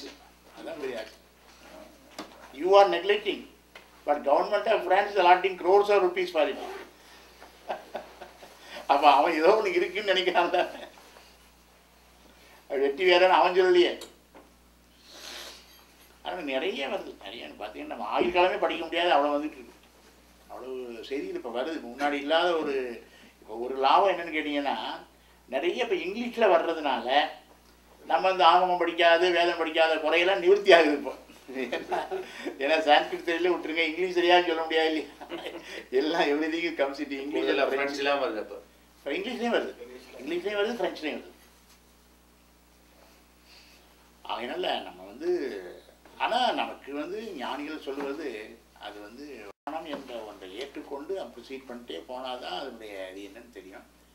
நம்ம ஒன்றுனா கொஸ்டின் பண்ணிகிட்டே இருந்தோம்னா நம்ம வந்து ஏன்னா எல்லாத்துலேயும் வருதே. அதாவது ஒன்றில் மட்டும் வந்தால் பரவாயில்லை, திருமுறையில் வருது, சாத்திரத்தில் வருது, ஆகமத்தில் வருது, இல்லை 84,100,000 யோனி பேதங்கள்னா சம்பந்தர் வாக்கிலே வருதே. உரை சேரும் 84,100,000 யோனி பேதம் நிறை சேர படைத்துன்னு சொல்கிறாரே சம்பந்தர். அதுபோல் சேக்கிலார் சொல்கிறாரு, திருக்குறள் சொல்கிற புராணத்தில் எல்லாம் கரஸ்பாண்டிங்காக வருது எல்லாத்துலேயுமே. அப்புறம் எப்படி நீங்கள் ஸ்டாண்ட் டவுன் பண்ண முடியும்? ஒன்றில் வந்து நூறலாம் சைவத்துக்கு ஆகமம் சிறப்பு. சில விஷயங்கள் வந்து நமக்கு அந்த இன்டெலிஜென்ஸுங்கிற ஒன்று நமக்கு அது அப்படி தானே இருக்குது. விஞ்ஞானத்தில் சொல்கிற விஷயங்களும் பல விஷயங்கள் நம்மளால் புரிய முடியாமல் தானே இருக்குது. ஒன்று வெரிஃபை பண்ணி போக முடியாதுல்ல. வெரிஃபை பண்ணி அதை கன்ஃபார்ம் பண்ண பிறகுன்னா சூரியனுக்கும் பூமிக்கும் 9,30,00,000 மைல்னா நான் அளந்து பார்த்த பிறகு நம்ம வேணா என்றைக்கு அளக்க போகிறீங்க இல்லையா சொல்லலாம். Distance between the sun and the earth வந்து 9.3 crores ஆஃப் கிலோமீட்டர்ஸாக மைல்ஸா அப்படி சொல்கிறேன், மைல்ஸ் நினைக்கிறேன். அப்போது you have to take it for granted and go இல்லையா. இல்லை I will verify and then only I will proceed அப்படின்னு சொன்னால் அது எப்படி ஒரு முடிவே வர முடியாது இல்லையா. அப்படியே ஒரு ப்ரொசீட் பண்ணிட்டே போயிட்டா இருந்தால் தான் வர முடியும். இன்றைக்கும் இந்து சமய பேரவை நடத்திய திருமுறை மாநாடு, இது மாநாடுகள் இங்கே முடிவிட்டன. நீங்கள் பல பேர் வந்து கலந்து கொண்டீர்கள். 3வது மாநாடு இந்த வருடம் நடைபெறும் 2008 3வது மாநாடு மொன்ட்ரியலில் நடைபெற இருக்கின்றது. ஆத்மஜோதி கல்வி இணைய பாடசாலையிலே நடைபெற இருக்கின்றது. அந்த மாநாட்டுக்கு நாங்கள் இங்கே இருந்து மேக்ஸ் பாஸ் பிடிச்சு போகின்றோம். நீங்கள் யாரும் வர விரும்புபவர்கள் எங்களிடம் பேர் தந்தால் மிக உதவியாக இருக்கும். ஒரு பிக்னிக் மாதிரி இருக்கும். மற்றது நாங்கள் இங்கே எங்களுடைய சைவத்திலே எங்களுடைய எழுச்சியையும் காட்டக்கூடிய இருக்கும். நீங்கள் யாரும் வர விரும்புபவர்கள் தயவு செய்து பேரை முன்கூட்டியே தந்தால் உதவியாக இருக்கும் என்பதை அறிவித்தது. அது எவ்வளவு பே பண்ண வேண்டியது வரும்? இல்லையா, அவ்வளோ பெரிய காசு இல்லை. 50 ரூபா தானே பஸ்ஸுக்கு. இப்போ எவ்வளவு பேமெண்ட் வருதோ அதை டிவைடட் பை ஹெட்ஸ். ஆரிரு தடந்தோள் வாழ்க, அருமுகம் வாழ்க, வெப்பை கூறுசை தனிவேல் வாழ்க, குடம் வாழ்க, ஏரிய மங்கை வாழ்க, யானிதன் நனங்கு வாழ்க, மாறிலா வள்ளி வாழ்க, வாழ்க சீரடியாரெல்லாம். மாறிலா வள்ளி வாழ்க, வாழ்க சீரடியாரெல்லாம். மாறிலா வள்ளி வாழ்க,